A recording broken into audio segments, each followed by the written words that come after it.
ఆర్టిస్ట్గా ఒక యాక్టర్గా కెరియర్ని స్టార్ట్ చేసి 20 years అయిపోతుంది. కాకపోతే మీరు ఎంట్రీ సింగర్గా ఇచ్చానని చెప్పారు. సో అసలు ఎలా జరిగింది? జెనెటికల్గా నాకు సింగింగ్ వచ్చింది కానీ నేనేం సింగర్ని అవుదామని నేనేం ప్రయత్నం చేయలేదు కూడా. అప్పట్లో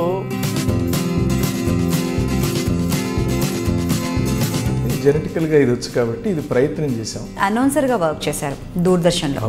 ఎన్ని సంవత్సరాలు వర్క్ చేశారు అక్కడ? అది కాకుండా ఇంకేమైనా జాబ్స్ చేశారా మీరు? అనౌన్సర్స్కి అప్లికేషన్స్ ఇస్తున్నారు అని తెలిసింది ఎవరి ద్వారా.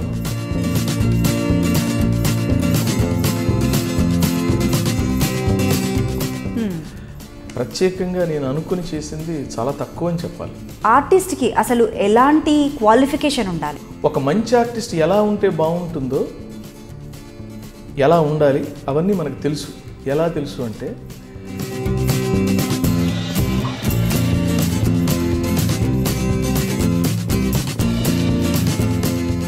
అలాగే ఒక ఐఏఎస్ ఆఫీసర్స్కి ఎలాంటి క్వాలిఫికేషన్స్, టాప్ గ్రేడ్ క్వాలిఫికేషన్స్ కావాలో ఆర్టిస్ట్కి కూడా అన్ని లక్షణాలు ఉన్నాయి. మీ ఫ్రెండ్స్ చాలా దగ్గర వాళ్ళు అంటుంటారు కదా, ఇన్ని సంవత్సరాల నుంచి యాక్టింగ్ చేస్తున్నావు కదా, ఇంకా బోర్ అనిపించలేదా అనేసి అన్నారు ఎవరైనా అడిగారు?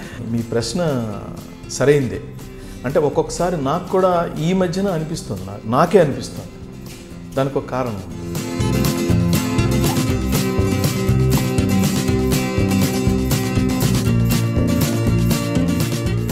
అది మీకు డౌటే, చేసేవాడికి డౌటే, చూసేవాడికి డౌటే. బెస్ట్ కాంప్లిమెంట్ మీకు ఏమొచ్చిందండి ఆ సీరియల్లో? మీరు మర్చిపోలేని కాంప్లిమెంట్ ఆడియన్స్ దగ్గర నుంచి కావచ్చు, ఇప్పుడు మీరు చెప్పారు అనురాధ గారు కూడా మీకు అలా చెప్పారని, తర్వాత కాంప్లిమెంట్స్ ఏమైనా అందుకున్నారా మీరు? నేను ఎన్ని క్యారెక్టర్స్ చేసినా నన్ను బయటికి వెళితే అందరూ నారాయణనే గుర్తు చేస్తారు. ఇంకా అంతకంటే అద్భుతమైన ఇంకోటి, నాకు బాగా ఒక చదువుకున్న ఆయన ఒక కాంప్లిమెంట్ ఇచ్చాడు నాకు. అది ఎక్స్ట్రాడినరీ కాంప్లిమెంట్. అది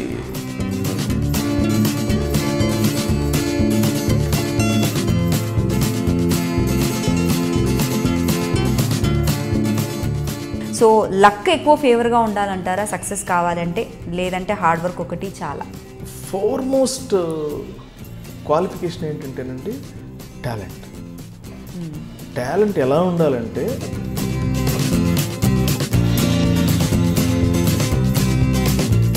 అది సహకరించకపోతే ఎంత కృషి ఉన్నా కూడాను అది అలాగే ఉంటుంది. సో మీ క్యారెక్టర్స్కి మీరు ఎలాంటి హోంవర్క్ చేస్తారు? కాల్ చేసి ఒక క్యారెక్టర్ చెప్తే అందరూ రెమ్యునరేషన్ అడుగుతారు. నేను ఫస్ట్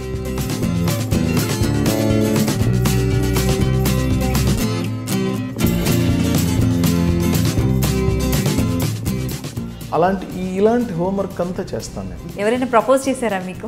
డెఫినెట్గా ప్రపోజల్స్ ఉంటాయి, అంతే తప్ప.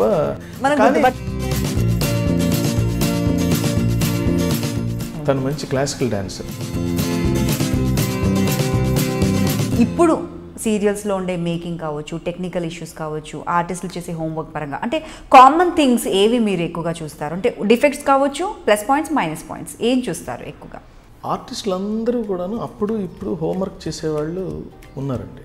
ఇప్పుడు కొత్త జనరేషన్ వచ్చారు, వాళ్ళు కూడాను చాలా గొప్పగా చేస్తున్నారు, అసలు అందులో డౌట్ లేదు. కానీ కొంతమంది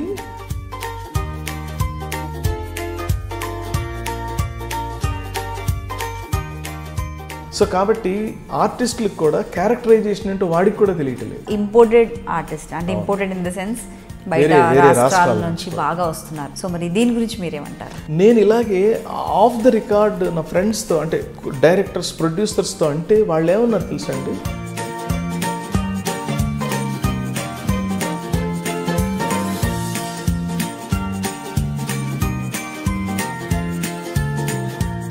భగవద్గీత ఫౌండేషన్ కూడా ఉంది కదా, అందులో మీరు one of the member. So మెయిన్గా ఏమేమి చేస్తుంటారు ఈ ఫౌండేషన్ త్రూలో? అది పర్టికులర్గా స్పిరిచువల్ ఆర్గనైజేషన్, సోషల్ ఆర్గనైజేషన్, అంటే సర్వీస్ ఓరియంటెడ్ కూడా. మా ఉద్దేశం ఏంటంటే మీకు నచ్చే పాట?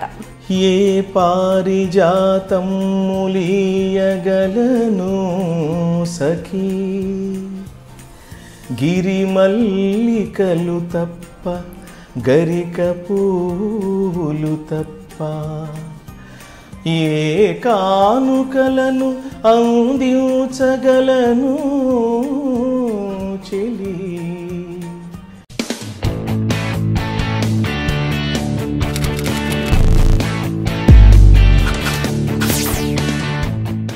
Hi friends, welcome to soap stars with Anitha. ఈరోజు మనతో పాటు ఒక స్పెషల్ గెస్ట్ ఉన్నారండి. స్పెషల్ గెస్ట్ అనడం కన్నా కూడా మల్టీ టాలెంటెడ్ గెస్ట్ అని చెప్తే బాగుంటుంది అనుకుంటా. He's none other than Chalapathi Raju గారు.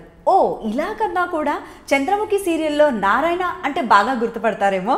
సో మరి ఇంకా ఆలస్యం దేనికండి, లెట్స్ వెల్కమ్ హిమ్. నమస్తే సార్. నమస్తే. ఎలా ఉన్నారు sir? Fine, very fine. Okay sir. So ఆర్టిస్ట్గా, ఒక యాక్టర్గా కెరియర్ని స్టార్ట్ చేసి 20 years అయిపోతుంది. కాకపోతే అంతకన్నా ముందు అంటే చాలామందికి తెలుసు, కొందరికి కాకపోతే కొందరికి తెలియదు కూడా. ఛానల్స్ అన్నీ కూడా ఇవన్నీ రాకముందే మీ కెరియర్ స్టార్ట్ అయిపోయింది దూరదర్శన్లో. కాకపోతే మీరు ఎంట్రీ సింగర్గా ఇచ్చానని చెప్పారు. సో అసలు ఎలా జరిగింది అసలు ఒక ఎంట్రీ సింగర్గా ఇవ్వాలని ఆ టైంలో ఒక 20 years బ్యాక్ అనిపించడం? How it happened? మా నాన్నగారు సరస్వతి నాగేశ్వరరాజు గారు. ఓకే. ఆయన హార్మోనిస్ట్. సో జెనెటికల్గా నాకు సింగింగ్ వచ్చింది, కానీ నేనేం సింగర్ని అవుదామని నేనేం ప్రయత్నం చేయలేదు కూడా యాక్చువల్గా. అప్పట్లో మార్గాలు ఏమైనా ఉండేయంటే ఎక్స్ట్రా కరిక్యులర్ యాక్టివిటీస్ అనేది సింగింగ్, యాక్టింగ్, లేదా అంటే డ్రామా లేదా డాన్స్. సో మిగతా ఎలాగో మనకు రాదు కాబట్టి జెనెటికల్గా ఇది వచ్చు కాబట్టి ఇది ప్రయత్నం చేసాం. పాడుతుంటే అందరూ బాగుంది, నాన్నగారు కూడా బాగానే ఉంది అని అనేవారు. సో మా ఇంట్లో సింగింగ్ అందరికీ ఒక ఒక పార్ట్ ఆఫ్ లైఫ్ అందరికీ. సో కాబట్టి మా పెద్ద సిస్టర్ కూడా అనంతలక్ష్మమ్మ గారు అని ఆవిడ కూడా పాడేది. విజయలక్ష్మి అని మా సిస్టర్, ఆవిడ కూడా పాడేది. ఇలా సో వాళ్ళని చూస్తూ నేర్చుకుంటూ పాడుతూ వచ్చాను. అంటే మరి నేర్పించాలి అని అనుకోలేదా సార్ మీ పేరెంట్స్? అంటే ఇప్పుడు ఇంట్లో ఎలాగో మ్యూజిక్లో టచ్ ఉంది కాబట్టి మ్యూజిక్ నేర్పించాలి అంటే ఇప్పుడే ఇలా పాడుతున్నారు, ఇంకా మ్యూజిక్ నేర్పిస్తే ఇంకా బాగా పాడగలరు అనేసి ఎవరికి అనిపించలేదా? అంటే అప్పుడు మ్యూజిక్ని ప్రొఫెషన్గా తీసుకునేంత సీరియస్నెస్ లేదండి అప్పుడు. కాకపోతే అదొక ఎడిషనల్ క్వాలిఫికేషన్ లాగానే చూశారు తప్ప, తద్వారా భవిష్యత్తు ఉంటుంది, సంపాదించవచ్చు, వీళ్ళు చాలా డెవలప్ అవుతారు, ఇంకా అద్భుతంగా భవిష్యత్తు ఉంటుంది అనే ఆలోచన కానీ అప్పట్లో ఆ సిచ్యువేషన్స్ కానీ అలా లేవు. ఇప్పుడు సపోజ్ ఉదాహరణకి మీరు సినిమాల్లో కూడా చూసుంటారు, ఎవరినైనా అమ్మాయిని పెళ్లి చూపులు చూస్తే అమ్మ నీకు పాట పాడటం వచ్చా అంటే అదొక క్వాలిఫికేషన్ తప్ప, వంట, పాట పాడటం, సంగీతం అవి కూడా వస్తే అద్భుతం.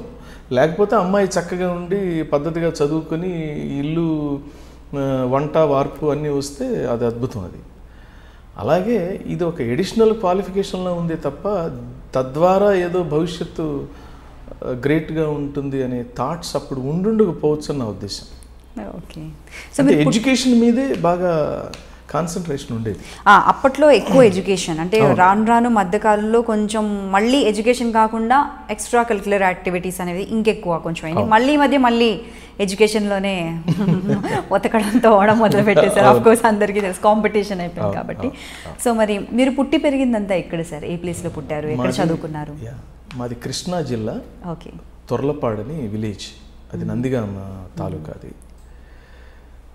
అక్కడి నుంచి మేము విజయవాడ వచ్చాం మళ్ళీ అరౌండ్ 8th class చదువుకునేటప్పుడు. అక్కడి నుంచి మళ్ళీ నేను ఇంటర్మీడియట్ చదువుకోవడానికి హైదరాబాద్ వచ్చాను. 1980లో వచ్చాను. Okay. So almost 39 years Hyderabad వచ్చి ఇక్కడ ఇంటర్మీడియట్ నుంచి డిగ్రీ, పోస్ట్ గ్రాడ్యుయేషన్ అంతా హైదరాబాద్లో జరిగింది. ఓకే. సో సింగర్గా మీరు ఎప్పుడు మీ కెరియర్ ఏదైనా స్టార్ట్ చేశారా? కొద్ది రోజులు సింగర్గానే మీరు ముందుకు సాగారా లేదంటే? నేను సింగర్గా ఫస్ట్ సంపత్ కుమార్ అని నా ఫ్రెండ్, తను స్టేజ్కి నన్ను రవీంద్ర భారతిలో ఫస్ట్ ప్రోగ్రామ్కి నన్ను ఇంట్రడ్యూస్ చేశాడు. తర్వాత నేను మెల్లమెల్లగా స్టేజ్ ప్రోగ్రామ్స్ చేస్తూ వచ్చాను. కానీ నాకు బ్రేక్, నలుగురిలో బాగా గుర్తింపు, పాడటంలో కూడా ఇంకా మెచ్యూర్డ్గా పాడాలి, చాలా తెలుసుకొని పాడాలి అని అవన్నీ తెలిసింది మాత్రం ప్రముఖ గాయకుడు తన గంగాధర శాస్త్రి గారు అని ఉన్నాడు. Is my close friend. తనతో కలిసి నేను పాడుతుండేవాడిని. తను చూసి నేను బాగా ఇన్స్పైర్ అయ్యాను, బాగా తెలుసుకున్నాను. నాట్ ఓన్లీ మ్యూజిక్, లైఫ్లో కూడా చాలా తెలుసుకున్నాను. Is a very good friend. Okay. Now is చాలామంది గురువులాగా కూడా భావిస్తారు తనని. అలాంటి వ్యక్తి నాకు స్నేహితుడు అవటం నా పూర్వజన్మ సుకృతం. And I feel great and I enjoy. Okay. So మరి అలాగే మరి సింగర్గా తర్వాత కొద్ది రోజులు కెరియర్ని అలా సాగించిన తర్వాత నెక్స్ట్ అనౌన్సర్గా వర్క్ చేశారు దూరదర్శన్లో. అప్పుడు ఈ ఛానల్స్ అవి ఇవి అన్నీ కూడా ఏమి లేవు. సో మరి అప్పుడు ఎన్ని సంవత్సరాలు వర్క్ చేశారు అక్కడ? అది కాకుండా ఇంకేమైనా జాబ్స్ చేశారా మీరు?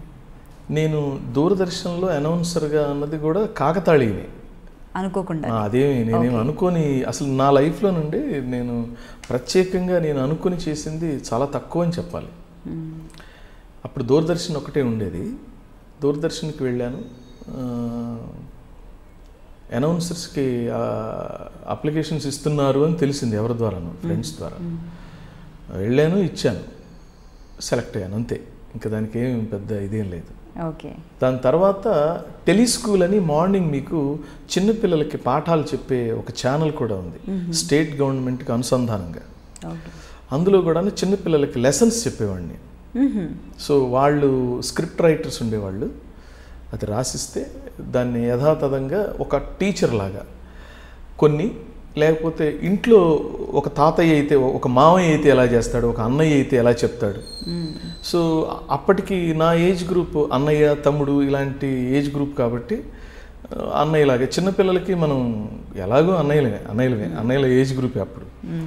సో వాళ్ళకి పాఠాలు చెప్పడం ప్లస్ దూరదర్శన్లో అనౌన్స్మెంట్స్ చేయటం. అదే దూరదర్శన్లో డ్రామా డివిజన్ ఉండేది. సో నేను చలాకీగా అనౌన్స్మెంట్స్ చెప్తుంటే ఆ మంచి ఈ ఏజ్ గ్రూప్ ఆర్టిస్టులు తక్కువగా ఉన్నారయ్యా, నువ్వు అప్లై చేయొచ్చు కదా, డ్రామా ఆడిషన్స్ అవుతున్నాయని ఆ సెక్షన్ హెడ్స్ నన్ను అడగడం, నేను అలాగే అని అప్లై చేసి అది కూడా సెలెక్ట్ అయ్యాను. అంతే, అలా కాకతాళీయంగా. బట్ ఒకటేంటంటే నాకు తెలియకుండా వెళ్ళినా కూడా వెళ్ళిన తర్వాత దాని గురించి సమగ్రంగా ఆమూలాగ్రంగా తెలుసుకుని అది శభాష్ అనిపించుకోవటానికి లేదా కనీసం బాగుంది అని అనిపించుకోవటానికి ప్రయత్నం చేస్తూ ఎప్పుడు వర్క్ చేసేవాడిని. సో దట్ వే నేను ముందు వర్క్ కంటే కూడాను లోపలికి వెళ్ళిన తర్వాత దాని గురించి కొంచెం హోంవర్క్ లాంటిది దాని గురించి తెలుసుకోవటం, జాగ్రత్తలు తీసుకోవటం, పెద్దవాళ్ళని అడగడం, ఇవన్నీ చేసేవాడు. సో హోంవర్క్ గురించి మనం తర్వాత మాట్లాడుకుందాం సార్, ఎందుకంటే అది పెద్ద సబ్జెక్ట్ అండ్ ఇంకా ముందు చాలా చాలా ఉన్నాయి. సో మీ భాష చూస్తుంటే తెలుగు చాలా చక్కగా మాట్లాడుతున్నారు. చక్కగా అనడం కన్నా అందంగా అనొచ్చు, వింటూ ఉంటే అలా వినాలనిపిస్తుంది. అండ్ అలాగే దూరదర్శన్లో వర్క్ చేయాలంటే కూడా వాళ్ళు ఫస్ట్ చూసేది భాష. ఫస్ట్ భాష చాలా చక్కగా particular, they are very particular about language. ఎందుకంటే నేను వర్క్ చేశాను దూరదర్శన్లో. ఎందుకంటే వాళ్ళకు లాంగ్వేజ్ ఉండాలి, at the same time presence, కాన్ఫిడెంట్గా మాట్లాడగలగాలి. అండ్ ఇప్పుడున్నంత కంఫర్టబుల్గా అప్పట్లో లేదు. అండ్ ఇప్పుడు కూడా నాకు తెలిసి అంత అంటే ఆపోజిట్లో మనకు స్క్రోలింగ్ ప్రాంప్టింగ్ కాకుండా పేపర్లో ఉన్న ప్రాంప్టింగ్ వరకు అయితే నేను చదివాను. ఐ థింక్ ఇప్పటికీ కూడా అదే ఉందనుకుంటాను. సో మరి ఒక ఆర్టిస్ట్కి అసలు ఎలాంటి క్వాలిఫికేషన్ ఉండాలి? ఎందుకంటే ప్రతిదానికి క్వాలిఫికేషన్ ఉంటుంది. ఒక అబ్బాయి ఒక బాయ్ని అపాయింట్ చేయాలనుకున్నా కూడా అట్లీస్ట్ వాడు టీ కాఫీలైనా సరిగ్గా పెడతాడా, క్లీన్ అయినా నీట్గా చేస్తాడా అనేది మినిమం అనేది 1 or 2 days మనం చూస్తాం. ఆర్టిస్ట్ అనేసరికి ఇప్పుడు ఎవరు చూసినా కూడా మా ఇంట్లో మా అమ్మాయి చాలా బాగుంటుంది, లేదంటే మా అబ్బాయి బాగుంటాడు, తీసుకెళ్ళిపోండి, మా అబ్బాయి డిగ్రీ చేస్తున్నాడు, ఇంటర్ చేస్తున్నాడు, సీరియల్స్లో సినిమాల్లో హీరోలా వస్తాడేమో ఎవరైనా అడిగితే చెప్పండి. అలా అడిగే వాళ్ళు కూడా ఉన్నారు. అంటే మిమ్మల్ని ఎంతమంది అడిగారో ఇంకా నేను ఎక్స్పెక్ట్ చేయగలను. అసలు ఏం క్వాలిఫికేషన్ ఉండాలి ఒక ఆర్టిస్ట్కి? నాకు మీరు అడిగే ప్రశ్న మంచి ప్రశ్న. దీనికి అనుబంధంగా నాకు మనందరి సర్కిల్లో బాగా నానుడిగా ఉన్న ఒక సిచ్యువేషన్నే మళ్ళీ గుర్తు చేస్తాను ఒకసారి. చెప్పండి. దాసనారాయణరావు గారిని ఎవరో ఫ్రెండ్ అడిగేవాడట, ఒరే మావాడు బడుద్దాయి, వాడు చెప్పిన మాట వింటలేదురా, తెగ తిరుగుతున్నాడు, నీతో పాటు తీసుకెళ్ళకూడదు అనేవాడు అని అడిగారు దాసనారాయణ. ఒరే బడుద్దాయిని ఎందుకు పనికిరాని వాడు పనిచేసే ఇండస్ట్రీ అనుకుంటున్నావా సినిమా ఇండస్ట్రీ అంటే, దానికి చాలా క్వాలిఫికేషన్స్ కావాలని దాసనారాయణరావు గారు అతన్ని చివాట్లు పెట్టిన సందర్భాలు కూడా మనం పత్రికల్లో, న్యూస్ పేపర్స్లో, లేకపోతే మన ఇండస్ట్రీ ఇన్నర్ సర్కిల్లో ఆ నోట మనం విన్నాం కూడా. అయితే నాకు తెలిసి, అంటే నేను ముందు ఆర్టిస్ట్ అవుదామని నేనేం రాలేదు, కానీ ఒక మంచి ఆర్టిస్ట్ ఎలా ఉంటే బాగుంటుందో, ఎలా ఉండాలి అవన్నీ మనకు తెలుసు. ఎలా తెలుసు అంటే మీరు సినిమాలు చూస్తారు, ప్రతి వాళ్ళకి ఒక కథానాయకుడు వాళ్ళ ఫేవరెట్ అయి ఉంటారు. సో దాని అర్థం ఏంటి, అలా ఉంటే నాకు ఇష్టం అని చెప్పడం. సో అతనికి ఉండే అతని టాలెంట్ని, అతని క్వాలిఫికేషన్స్ని, అతని ప్రజెంటేషన్ని మనం నచ్చితే అతనికి మనం ఫ్యాన్ అవుతాం, అంతే కదా. అంతే. అలాగే నాకు ఎస్వి రంగారావు గారంటే ఇష్టం, గుమ్మడి గారంటే ఇష్టం, బాలయ్య గారంటే ఇష్టం. ఇలాంటి క్యారెక్టర్ ఆర్టిస్టులు నాకు రంగనాథ్ గారంటే ఇష్టం. ఎస్వి రంగారావు గారిని ఇష్టపడ్డానంటే ఎందుకు ఇష్టపడాలి అంటే స్ఫురద్రూపం, వాచకం, ఆ క్యారెక్టర్ తాలూకు క్యారెక్టరైజేషన్ మనం ప్రజెంట్ చేయటం, పండించడం, ఇవన్నీ లక్షణాలన్నీ వస్తాయి. అప్పుడు అతన్ని మనం ఇష్టపడతాం. అది మనం చేస్తే మంచి ఆర్టిస్ట్ అవుతాం. అలాగే ఒక ఐఏఎస్ ఆఫీసర్స్కి ఎలాంటి క్వాలిఫికేషన్స్, టాప్ గ్రేడ్ క్వాలిఫికేషన్స్ కావాలో ఆర్టిస్ట్కి కూడా అన్ని లక్షణాలు ఉండాలి. ఎలా అంటే మంచి రూపం ఉండాలి. ఒకవేళ అథవా రూపం లేకపోయినా ఒక మంచి నటనతో రూపం లేని రూపాన్ని కొంచెం కవర్ చేసుకోవచ్చు మీ అద్భుతమైన నటన ఉంటే. మంచి గాత్రం ఉండాలి, అంటే మీ రూపానికి తగ్గ స్వరం, ఆ స్వరంలో డెన్సిటీ ఉండాలి. లేదా ఆ డెన్సిటీని మనం ప్రాక్టీస్ చేసి దాన్ని మ్యాచ్ చేసుకుని తెచ్చుకోగలగాలి. తర్వాత మీకు ఒక క్యారెక్టర్ వస్తుందని చెప్పలేము మనం, 1,000,000 క్యారెక్టర్లు వస్తాయి మీకు మీ కెరియర్లో, ఆఫర్ చేస్తారు. ప్రతి క్యారెక్టర్ని మనం చూస్తాం. మన ఫ్యామిలీలో ఎవరు ఒకళ్ళనో ఇద్దరినో అబ్జర్వ్ చేసి వీడేంటి ఇలా మాట్లాడతాడు అని కొంతమందిని అబ్జర్వ్ చేస్తూ కొన్ని మ్యానరిజమ్స్కి మనం నవ్వుతాం, కొన్ని మ్యానరిజమ్స్కి చిరాకు పడతాం, కొన్ని మ్యానరిజంకి ఒక గౌరవంగా, భక్తిభావంతో, ఆరాధనాపూర్వకంగా కూడా చూస్తాం. అలాగే ఒక క్యారెక్టర్ ఇచ్చినప్పుడు ఆ క్యారెక్టర్ లోతుకెళ్ళి ప్రతి క్యారెక్టరు ఏ సందర్భాల్లో, ఏ సన్నివేశాల్లో వాళ్ళు ఎలా బిహేవ్ చేస్తారో తెలుసుకొని ఆవాహన చేసుకొని నువ్వు ప్రజెంట్ చేయగలగాలి. ఇన్ని క్వాలిఫికేషన్స్ కావాలి అంటే నీకు సైకాలజీ తెలిసి ఉండాలి, అబ్జర్వేషన్ ఉండాలి, ఇమిటేషన్ రావాలి, తర్వాత ఏకసంధాగ్రహుడివై ఉండాలి, భాష రావాలి, తర్వాత సిచ్యువేషన్ బట్టి ఎరా బాగున్నావా అని అంటాం మనం మామూలుగా. అదే ఫ్రెండ్ ఏమండి నమస్కారం బాగున్నారా అని నేను మీతో అంటాను. అదే నా 10th క్లాస్ ఫ్రెండ్ కనిపించాడు అనుకోండి, ఎరా బాగున్నావా, ఏంట్రా ఎన్నాళ్ళైందిరా నేను చూసి యూజ్లెస్ ఫెలో, ఫోన్ చేసి చావచ్చుగా మొన్న అంటే లాంగ్వేజ్ దట్ టెల్స్ ఇంటిమసీ. అదే నాకు నా హైరార్కి ఒక పెద్ద ఆఫీసర్ కనపడ్డాడు, సార్ నమస్కారం సార్, సార్ నమస్కారం సార్ అంటాం మనం, సార్ నమస్తే sir, body language. So everything changes. అది అప్పటికప్పుడు అడాప్ట్ చేసుకొని మళ్ళీ ఎంతో కాలంగా ప్రాక్టీస్ చేసి దాన్ని డిజైన్ చేసి ప్రజెంట్ చేస్తే ఎలా ఉంటుందో అలా అప్పటికప్పుడు నువ్వు ఒక రూపాన్ని దిద్దుకొని దాన్ని ప్రజెంట్ చేసి మెప్పించగలగాలి. సో ఎంత టాలెంట్ కావాలి దానికి. ఇది నిజమైన టాలెంట్. ఇది నిజం. కానీ జనాలు అనుకునేది మాత్రం ఎందుకు పనికిరాని వాళ్ళు, చదవని వాళ్ళు, అంటే ఇప్పుడు అంత అనుకోవట్లేదు. ఎందుకంటే ఇప్పుడు బాగా చదువుకున్న వాళ్ళు ఒకప్పుడు ఇప్పుడు కూడాను చాలా మంది టాలెంటెడ్ వస్తున్నారండి. చాలామంది talented boys and girls and even character ఆర్టిస్టులు చాలామంది అద్భుతమైన వాళ్ళు వచ్చారు. ఇప్పుడు చూడండి, ఒకప్పుడు ఏంటంటే డాన్స్ కావాలంటే వెంపటి చినసత్యం గారి దగ్గరికి వెళ్ళి డాన్స్ మా అమ్మాయి నేర్చుకుంది, మా అబ్బాయి నేర్చుకున్నాడని చెప్పేవాళ్ళు. ఇప్పుడు టీవీ షోస్లో చూస్తే వాళ్ళు ఆల్రెడీ 25 సంవత్సరాల నుంచి నేర్చుకున్నట్టుగా డాన్స్ చేస్తున్నారు. సో ఎలా అంటే ఇప్పుడు అది ఎలా అంటే చెప్పలేము మనం. ఈ హైబ్రిడ్ అనుకోవచ్చు, లేకపోతే ఈ లేటెస్ట్ ట్రెండ్ని బట్టి నేర్చుకుని వచ్చేస్తున్నారు. సో బేసిక్గా ఇది పైనండి. కానీ ఒక క్యారెక్టర్ని పండించేటప్పుడు మాత్రం ఒక కమల్ హాసన్ గారిని తీసుకోండి, మీరు ఒక ప్రకాష్ రాజ్ గారిని తీసుకోండి, ఒక పిఎల్ నారాయణ గారు, సాక్షి రంగారావు గారు, గుమ్మడి గారు, బాలయ్య గారు, ఎస్వి రంగారావు గారు, నాగభూషణం గారు, పద్మనాభం గారు, సత్యనారాయణ గారు, ఇలాంటి వాళ్ళందరూ కూడా, గిరిబాబు గారు, రాజనాల్ గారు, రాజబాబు గారు, ఇలా వీళ్ళందరూ ప్రతి వాళ్ళని తీసుకుంటే ప్రతి వాళ్ళకి ఒక they have a special identity. ఈ లేటెస్ట్గా మన కోట శ్రీనివాసరావు, బ్రహ్మానందం గారు, వీళ్ళందరినీ తీసుకోవచ్చు మీరు. ఇలా చెప్పుకుంటూ పోతే చాలామంది ఉన్నారు. వీళ్ళందరూ కూడాను క్రీమ్ ఆఫ్ ఇంటలెక్చువల్స్ అనమాట. అంటే మన ఇండస్ట్రీలో క్రీమ్ అనమాట. అందుకనే పెద్దవాళ్ళు మాట అంటారు, మనకి టాలెంట్ లేకపోతే ఎందులోనూ ప్రవేశించలేం, ప్రవేశించినా స్థిరపడలేం, స్థిరపడినా కొనసాగలేం. 3 స్టెప్పులు ఉంటాయి. ఇటు ప్రవేశించడం వేరు. మీరు వస్తారు, స్థిరపడటం కొనసాగటం ఎంత కష్టమో ప్రవేశించిన వాడికి తెలుస్తుంది. అవును. ఇప్పుడు మీరు 20 ఇయర్స్గాను 30 ఇయర్స్గా 40 ఇయర్స్గా కొంతమంది అలాగే కంటిన్యూ అవుతున్నారంటే అతను మొనాటనీ ఆడియన్స్ ఫీల్ అవ్వకుండా ఎప్పుడూ తనని తాను కొత్తగా ప్రజెంట్ చేసుకుంటున్నాడు అని అర్థం. ఎప్పటికీ అప్డేట్ అవుతున్నాడు అని అర్థం. ఆ అప్డేట్ ఎప్పుడైతే అవుతారో మీరు ఎప్పటికీ ఇండస్ట్రీలో చిరస్థాయిగా, ఫ్రెష్గా, కొత్తగా, న్యూ ఎంట్రెంట్గా ఎప్పుడు మిగిలిపోతారు. నాకు ఇప్పుడు మీ ఆన్సర్లోనే ఇంకొక క్వశ్చన్ కూడా నేను ఆల్రెడీ అడగాలనుకుందే వచ్చేసింది. ఎందుకంటే కొంతమంది 2 years 3 years యాక్టింగ్ చేసేసి ఆ తర్వాత ఫెడ్ అవుట్ అయిపోతున్నారు. 5 years తర్వాత చేసి ఫెడ్ అవుట్ అయిపోయిన వాళ్ళు ఉన్నారు. లేదు అనుకుంటే గ్యాప్ ఆన్ అండ్ ఆఫ్ అంటే ఒకసారి వచ్చి కనిపించినట్లు 2 years తర్వాత మళ్ళీ కనిపించరు వాళ్ళు.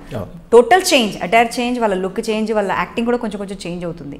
కానీ ఇన్ని ఇయర్స్గా సీరియల్స్లో అలాగే కంటిన్యూ అవుతున్న అదే పర్సన్ని చూడగలగడం అన్నది అసలు చాలా గ్రేట్ థింగ్. దాని వెనకాల మీరు అన్నట్లు హోంవర్క్ ఉండొచ్చు, హార్డ్ వర్క్ ఉండొచ్చు. సో మిమ్మల్ని ఎవరైనా అడిగారా, ఇన్ని సంవత్సరాలుగా మీరు చేస్తున్నారండి, మీరు చాలా సంవత్సరాలుగా చేస్తున్నారు, మీకు బోర్గా ఫీల్ అయ్యారా? లేదంటే ఎవరైనా అంటే మీ ఫ్రెండ్స్ చాలా దగ్గర వాళ్ళు అంటుంటారు కదా, ఇన్ని సంవత్సరాల నుంచి యాక్టింగ్ చేస్తున్నావు కదా ఇంకా బోర్ అనిపించలేదా అనేసి అన్నారు, ఎవరైనా అడిగారా?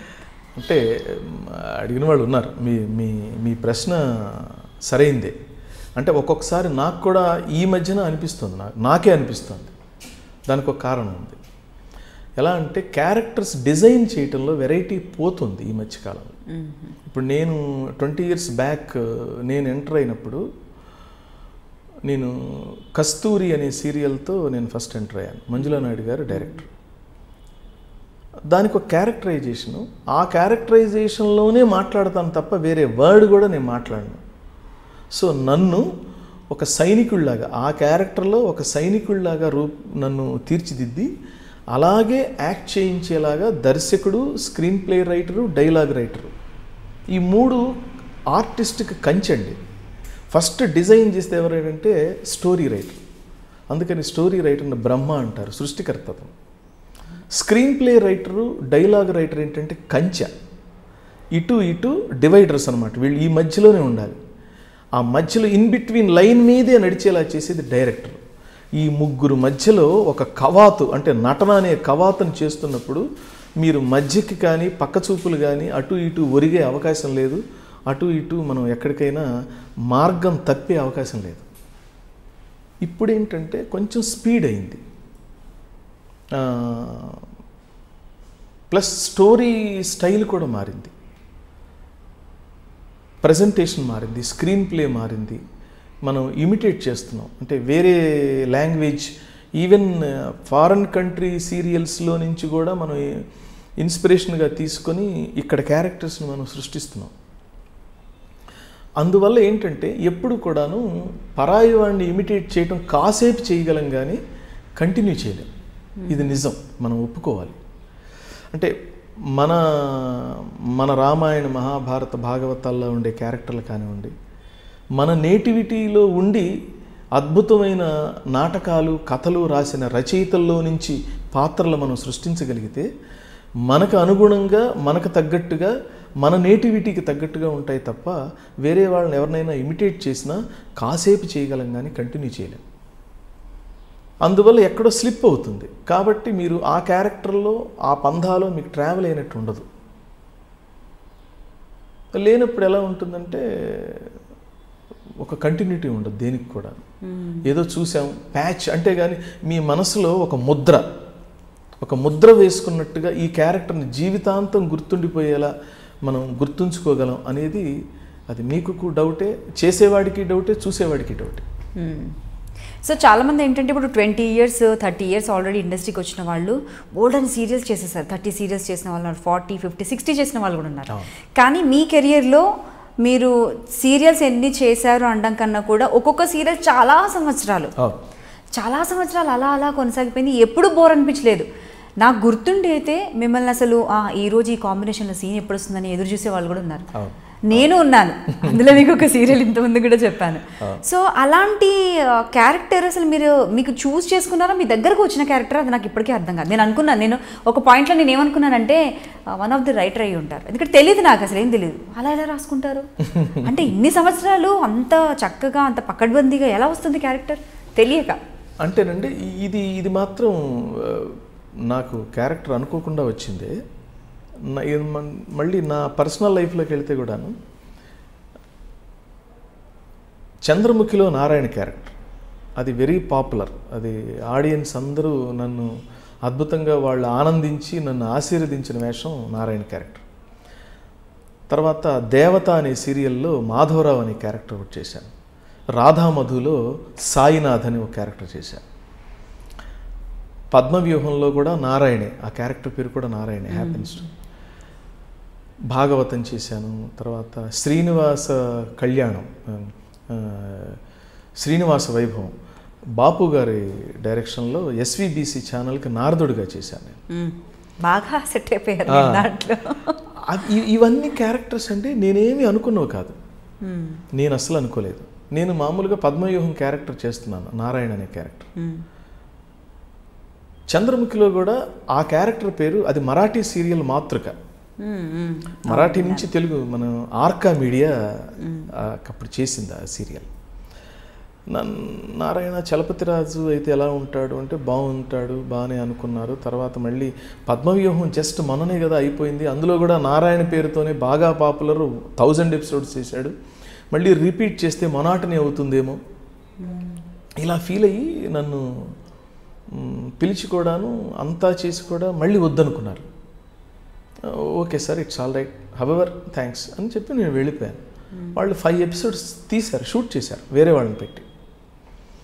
తర్వాత మళ్ళీ ఎందుకో ఫీల్ అయ్యారు, లేదు వాళ్ళు అనుకున్నట్టుగా రాలేదు, లేకపోతే వాళ్ళు మరి రీజన్స్ తెలియదు నాకు. లేదు మళ్ళీ చలపతిని పిలవండి, ఇది తనతోనే మళ్ళీ రీషూట్ చేద్దాం కావాలంటే ఆ 5 ఎపిసోడ్స్ ఎలాగో కంటిన్యూ అవుతుంది. అది నన్ను పిలిచారు. నన్ను పిలిచినప్పుడు అప్పుడు క్రియేటివ్ హెడ్ అనురాధ గారు అని ఉండేది ఆర్కా మీడియాలో. సార్ మీరు బాగుంది, కానీ మీరు పద్మవ్యూహంలో నారాయణ క్యారెక్టర్ చేశారు కదా, ఆ ఇన్ఫ్లుయెన్స్ దీని మీద లేకుండా మీరు ఏం చేస్తారో చేయండి అని తను నాకు క్లియర్గా చెప్పి ఇలా చేసింది. అలాగేనండి, నేను అలాగే చేస్తాను, I will try my best. అయితే నా వంతు నేను ఒక హెల్ప్ చేస్తాను మీకు, చెప్పండి, నేను మీకు మంచి కాస్ట్యూమ్ ఒకటి డిజైన్ చేసి పెడతాను. అబ్బా అసలు అది అద్భుతం అండి. ఆంగికం భువనం వేశ్య వాచికం సర్వవాంగ్మయం ఆహారం చంద్రతారాదే తమ్మందే సాత్వికం శివం. ఈ 4లో అసలు ముందు ఆహార్యం ఫస్ట్ ఫిక్స్ అయిపోతేనండి మీరు ఈజీగా క్యారెక్టర్ చేసేయచ్చు. ఆహార్యం చాలా ఇంపార్టెంట్. చాలా థ్యాంక్స్ అండి అనురాధ గారు అన్నాను. ఆవిడ నాకు నా కాస్ట్యూమ్ ఆవిడే డిజైన్ చేసి ఇచ్చింది. That helped me a lot. తర్వాత వచ్చిన తర్వాత నా వర్క్, నేను హోంవర్క్ అది అలా కాకుండా ఇంకెలాగా చేయాలా అని చేశాం. దాని తర్వాత మళ్ళీ డైరెక్టర్స్ 2-3 మారారు. యాటా సత్యనారాయణ గారని డైరెక్టర్ తను వచ్చాడు అప్పుడు ఒక 100 ఎపిసోడ్స్ తర్వాత. అది కొంచెం సీరియస్గా ఉండేది నా క్యారెక్టర్, యాక్చువల్గా నారాయణ క్యారెక్టర్. ఇది ఫన్గా చేస్తే ఎలా ఉంటుందని తనకు థాట్ వచ్చింది. ఇది సీరియల్ ఎప్పుడు సీరియస్గా ఎలాగో కష్టాలేవో ఉన్నాయి, ఆడియన్స్కి రిలీఫ్ ఏంటి అని తను పర్సనల్గా రాఘవేంద్ర గారి శిష్యుడు తను. ఆయన మరి ఎలా చేశాడో ఏంటో నా క్యారెక్టర్ని డిఫరెంట్గా దాన్ని కొంచెం కామిక్ వేలో ప్రజెంట్ చేశాడు. అది పట్టింది ఆడియన్స్కి. ఇంకా మళ్ళీ వెనక్కి తిరిగి చూసుకోలేదు. వెనక్కి కాదు అసలు, ఎపిసోడ్లో ఎప్పుడు వస్తుంది కాంబినేషన్ అనేసి అన్ని రకాల సీన్స్ ప్రతిదాన్ని మీరు కామెడీగా మార్చుకోవడం. అనగానే అసలు నాకు ఇంకా గుర్తు ఎస్ కమాన్ ఇప్పుడు స్టార్ట్ అవుతుంది అనిపించేది. సో బెస్ట్ కాంప్లిమెంట్ మీకు ఏమొచ్చిందండి ఆ సీరియల్లో? మీరు మర్చిపోలేని కాంప్లిమెంట్ ఆడియన్స్ దగ్గర నుంచి కావచ్చు, ఇప్పుడు మీరు చెప్పారు అనురాధ గారు కూడా మీకు అలా చెప్పారని, తర్వాత కాంప్లిమెంట్స్ ఏమైనా అందుకున్నారా మీరు? నేను కాంప్లిమెంట్స్ ఇప్పటికీ అందుకుంటుంటానండి. నా లైఫ్ టైం ప్రాజెక్ట్, నేను ఎన్ని క్యారెక్టర్స్ చేసినా నన్ను బయటికి వెళితే అందరూ నారాయణనే గుర్తు చేస్తారు. ఇంకా అంతకంటే అద్భుతమైన ఇంకోటి, నాకు బాగా ఒక చదువుకున్న ఆయన ఒక కాంప్లిమెంట్ ఇచ్చాడు నాకు. ఆయన అది ఎక్స్ట్రాడినరీ కాంప్లిమెంట్, అది నిజమేమో అనిపిస్తుంటుంది. కన్యాశుల్కంలో గిరీశం క్యారెక్టర్ ఉంది.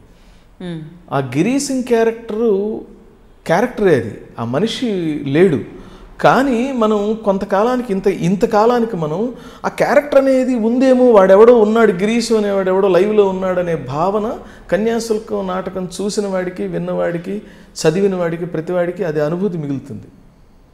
అలాగే మాకు కూడా అనిపిస్తుందయ్యా, నువ్వు క్యారెక్టర్ కదా, నారాయణ అనేవాడు వాడెవడో ఇంకెవడో ఉన్నాడు అనిపిస్తుంది నాకు. నిన్ను చూస్తే నాకు చలపతి అని అనిపించదు, నారాయణ అనేవాడు ఎవడో ఉన్నాడు, వాడే నువ్వేమో, అలా స్ట్రైట్గా అతన్ని పట్టుకొచ్చి యాక్ట్ చేయించారేమో అనిపిస్తుంటుంది. మాకు భలే గొప్పగా ఇన్ని సంవత్సరాల నుంచి, దాదాపు 7 సంవత్సరాలు నడిచిన సీరియల్ అది. 7 సంవత్సరాల్లో కూడాను మేము ప్రతిరోజు ఆ క్యారెక్టర్ వస్తే కానీ మాకు ఒక రిలీఫ్, మాకు ఈవినింగ్కి ఒక ఫీస్ట్ లాగా ఉంటుంది మాకు. రియల్లీ ఆ కన్యాశుల్కం క్యారెక్టర్తో పోల్చి అప్రిషియేట్ చేయటం నాకు చాలా ఆనందాన్ని ఇచ్చిన కాంప్లిమెంట్. గ్రేట్ థింగ్ అండి. కాకపోతే నాకు ఇంకొక డౌట్ అండి, మీరు సింగర్ తర్వాత దూరదర్శన్లో వర్క్ చేశారు, దాని తర్వాత సీరియల్స్కి వచ్చారు కదా, ఈ మధ్యలో మనకు అప్పటికే సినిమా ఉంది, because you are good looking. So మరి అలాంటప్పుడు సినిమాల్లో ఎందుకు ప్రయత్నించలేదు, మీరు హీరోగా ఎందుకు ట్రై చేయలేదు? అది నా పొరపాటేనండి, నా పొరపాటు. అంటే మనకి ఇలాంటప్పుడే నాకు ఎలా ఉంటుందంటే, నా పర్సనల్గా సపోజ్ ఇప్పుడు నేను వాస్తవానికి ఇప్పుడు మీరు ఇంత బాగా క్వశ్చన్స్ బాగా అడుగుతున్నారు అనుకోండి, నేను ఒక్కొక్కసారి నేనే మీలాగా ఇంటర్వ్యూ చేయాల్సి వస్తే మీ అంత గొప్పగా నేను చేయగలనా లేదా అని ప్రతిసారి నేను క్వశ్చన్ చేసుకుంటూ నన్ను నేను అనలైజ్ చేసుకుంటుంటాను నేను. అలాగే అప్పట్లో పెద్ద పెద్ద ఆర్టిస్టులు సినిమాలు అవి చూస్తున్నప్పుడు చేయగలను అని ఒకసారి అనిపించేది, కానీ ఏమో ఇంకా కొంచెం ట్రైనింగ్ కావాలేమో అనిపించి నేను కొంచెం వెనకడుగు వేశాను. ప్రాక్టికల్గా చెప్పాలంటే ఇంకా కావాలనిపించింది. ఎట్లా అంటే మనం వెళితే ఎలా ఉండాలంటే ఎక్స్ట్రీమ్ ఒక వండర్ఫుల్ క్వాలిఫికేషన్స్తో వెళ్ళాలి, ఇంకా వెళితే వెనక్కి రాకూడదు. సో మేబీ అది కూడా రీజన్ అయి ఉంటుంది. నాకు ప్రాపర్ గైడెన్స్ కూడా లేదు, పైగా ఇండస్ట్రీలో తెలిసిన వాళ్ళు ఎవరు లేరు. అది కూడా రీజన్ కాదేమో. మనం ఇప్పుడు ఒక ప్రెషర్తో వాటర్ పైకి వస్తున్నప్పుడు దాన్ని ఎవరు ఆపలేరు, అది మన లోపమే అని నేను ఫీల్ అవుతా. సో మీరు అన్నారు కదా స్పెషల్ అండ్ ఎక్స్ట్రీమ్ క్వాలిఫికేషన్స్ అనేసి, సో మీ దృష్టిలో ఏంటా ఎక్స్ట్రీమ్ క్వాలిఫికేషన్స్? సరే, ఫర్ ఎగ్జాంపుల్ ఇప్పుడు అనుకుందాం, అసలు ఒక ఆర్టిస్ట్గా సక్సెస్ అవ్వాలంటే ఆన్ స్క్రీన్, అంటే బిగ్ స్క్రీన్ కావచ్చు, స్మాల్ స్క్రీన్ కావచ్చు, వాళ్ళకు ఏం కావాలి? అసలు లక్ కావాలా? మనమైతే ఇంతకుముందు కనుక్కున్నాం, ప్రజెంటేషన్ చాలా ఇంపార్టెంట్, గుడ్ లుకింగ్ అయి ఉండాలి, హార్డ్ వర్క్ చేయాలి, అండ్ భాషపై పట్టు ఉండాలి. అఫ్కోర్స్ ఇప్పుడు భాష రాని వాళ్ళు చేస్తున్నారు, అది వేరే విషయం అనుకోండి. బట్ మీ ఒపీనియన్ ప్రకారం నేను అడుగుతున్నాను, సో లక్ ఎక్కువ ఫేవర్గా ఉండాలంటారా సక్సెస్ కావాలంటే, లేదంటే హార్డ్ వర్క్ ఒకటి చాలా, లేదంటే ఎవరైనా గాడ్ ఫాదర్స్ లాంటి వాళ్ళు ఉండాలంటారా ఇండస్ట్రీలో నిలదొక్కుకోవాలంటే? ఫోర్మోస్ట్ క్వాలిఫికేషన్ ఏంటంటేనండి టాలెంట్ ఎలా ఉండాలంటే అది సుగంధం అయి ఉండాలి, గంధం అనమాట. గంధం వాసన ఎవరు ఆపలేరు. ఎవరు బాగుందంటే అరే ఇదేదో బాగుంది అని కనీసం తలుపు మూసుకున్నవాడు కూడా తలుపు తెరుచుకొని వాసన చూస్తాడు, ఆస్వాదిస్తాడు, ఆఘ్రాణిస్తాడు అనాలి, ఆఘ్రాణించటం అంటారు. అది మన టాలెంట్ అంటూ 100% ఉంటేనండి దాన్ని ఎవ్వరూ ఆపలేరు. భగవద్గీతలో ఒక శ్లోకం ఉంది, కర్మణ్యేవాధికారస్థే మా ఫలేషు కదాచన అనే శ్లోకం. కర్మలను చేయుట ఎందే నీకు అధికారం కలదు, కానీ వాని ఫలితము పైన లేదు. అట్లని కర్మలను చేయుట మానరాదు, ఆ కర్మఫలమునకు నీవు కారణము కారాదు. ఇది శ్లోకం తాత్పర్యం. ఒక మంచి, అందుకని విజయాన్ని అడిగారట, అమ్మ విజయలక్ష్మి తల్లి నువ్వు ఎక్కడుంటావమ్మా అంటే, ఎవరు కృషి చేస్తే వాళ్ళ పక్కనే నేను, వాడు కృషితో ఎప్పుడు పరిపక్వత సాధిస్తాడా వాడి మెడలో ఈ విజయం అనే మాలని ఎప్పుడు మెడలో వేద్దామా అని నేను వాడి వెనకే తిరుగుతుంటాను, అంతేగాని ప్రత్యేకంగా నేను ఎక్కడో ఉండను, ఎవరు కృషి చేస్తే వాళ్ళ వెనకే తిరుగుతుంటాను అని చెప్పిందట ఒక పెద్ద ఆయన చెప్పాడు.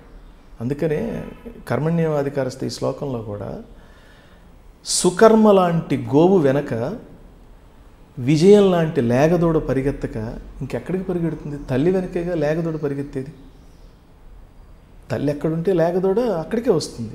సో మంచి కర్మని సుకర్మ అంటే మంచి కర్మ అంటే మనం ఒక ధ్యాసతో కూడింది, ఒక ధ్యానంతో కూడింది, కష్టంతో కూడింది ఒక అద్భుతమైన కర్మని మనం చేస్తే దాని వెనక విజయం అనే లేగదోడ ఆ తల్లి వెనకే వస్తుంది. సో కాబట్టి నేను ఎప్పుడు ఫీల్ అయ్యేది ఏంటంటే, మనం బాగా కష్టపడితే విజయం దాని అంతటికే వస్తుంది. కానీ గ్రహస్థితులు కూడా మనకు కొంచెం సహకరించాలి. అవి సహకరించకపోతే ఎంత కృషి ఉన్నా కూడాను అది అలాగే ఉంటుంది, స్టాగ్నెట్గా ఒక కొండగా అట్లా అట్లా ఒక పెద్ద నిలువెత్తు రాశిలాగా మిగిలిపోతుంది తప్ప ఆ రాశి వాసిలాగా మీకు పనిచేసి విజయాన్ని చేకూర్చదు. వేరే వాళ్ళకి ఒక జాబ్ వచ్చిందనుకోండి, వాళ్ళ లైఫ్ సెటిల్ అయిపోతుంది. కానీ ఆర్టిస్ట్కి అలా కాదు. టాలెంట్తో పాటు విజయం, జయలక్ష్మి, ఆ విజయలక్ష్మి చెయ్యి పట్టుకొని చిటికిన వేలు పట్టుకొని మిమ్మల్ని నడిపించాలి. అప్పుడు కానీ మీరు ఈ ఇండస్ట్రీలో కంటిన్యూ అవ్వలేరు. అదృష్టం లేకపోతే చాలా కష్టం. ఇక్కడ ఏంటంటే మీరు ఒక క్యారెక్టర్ చలపతిరాజు గారిని అనుకుందాం అని మీరు అనుకున్నారనుకోండి, అసలు మీరు అనుకోవాలి ఓ 10 మంది లిస్టులో నేను రావాలి, ఆ 10 మందిలో నుంచి మొదట్లోకి రావాలి, ఫస్ట్ 3లోకి వస్తాను, 3 నుంచి ఫస్ట్కి రావాలి. ఇలా ప్రతి స్టెప్లోనూ నా అదృష్టం నాకు కలిసి రాకపోతే, టాలెంట్ ఉంది కాబట్టి ఫస్ట్ 10లో నా నేమ్ ఉంది, గుడ్, కానీ ఫస్ట్లోకి రావాలిగా. So that needs luck. So మరి బ్యాక్ సపోర్ట్ ఎవరైనా కూడా గాడ్ ఫాదర్స్ అలా ఉండడం మస్ట్ అండ్ షుడ్ అంటారా? ఐ డోంట్ థింక్ అండి, నేను అలా ఏం అనుకోను. నేను సపోర్ట్ ఉంటే బెటరే, కానీ దానివల్లే మనం సంపాదిస్తామనంటే నేను పెద్దగా యాక్సెప్ట్ చేయను. మనకి టాలెంట్ ఉంటే గాడ్ ఫాదర్స్ కూడా వాళ్ళే మన వెనక వచ్చేస్తారు. వీడిని ఎవరినో ఎలివేట్ చేస్తే మనకు పేరు వస్తుందిరా అని మన వెనకే వచ్చి మనల్ని ఇంట్రడ్యూస్ చేసే సందర్భాలు కూడా చాలా ఉన్నాయి. కాబట్టి మన టాలెంట్ ప్లస్ వినయం, విధేయత, ఒబీడియన్స్, విద్యా వినయ సంపన్నే అన్నారు. విద్య వినయం ఉన్న చోట విద్య కూడా రాణిస్తుంది, దానికి పేరు వస్తుంది, గౌరవం వస్తుంది, కీర్తి వస్తుంది. కాబట్టి మనం టాలెంట్తో పాటు ఒబీడియన్స్ ఉన్నప్పుడు ఏంటి అంటే అవతల వాళ్ళు చెప్పేది మనం శ్రద్ధగా వినగలుగుతాం.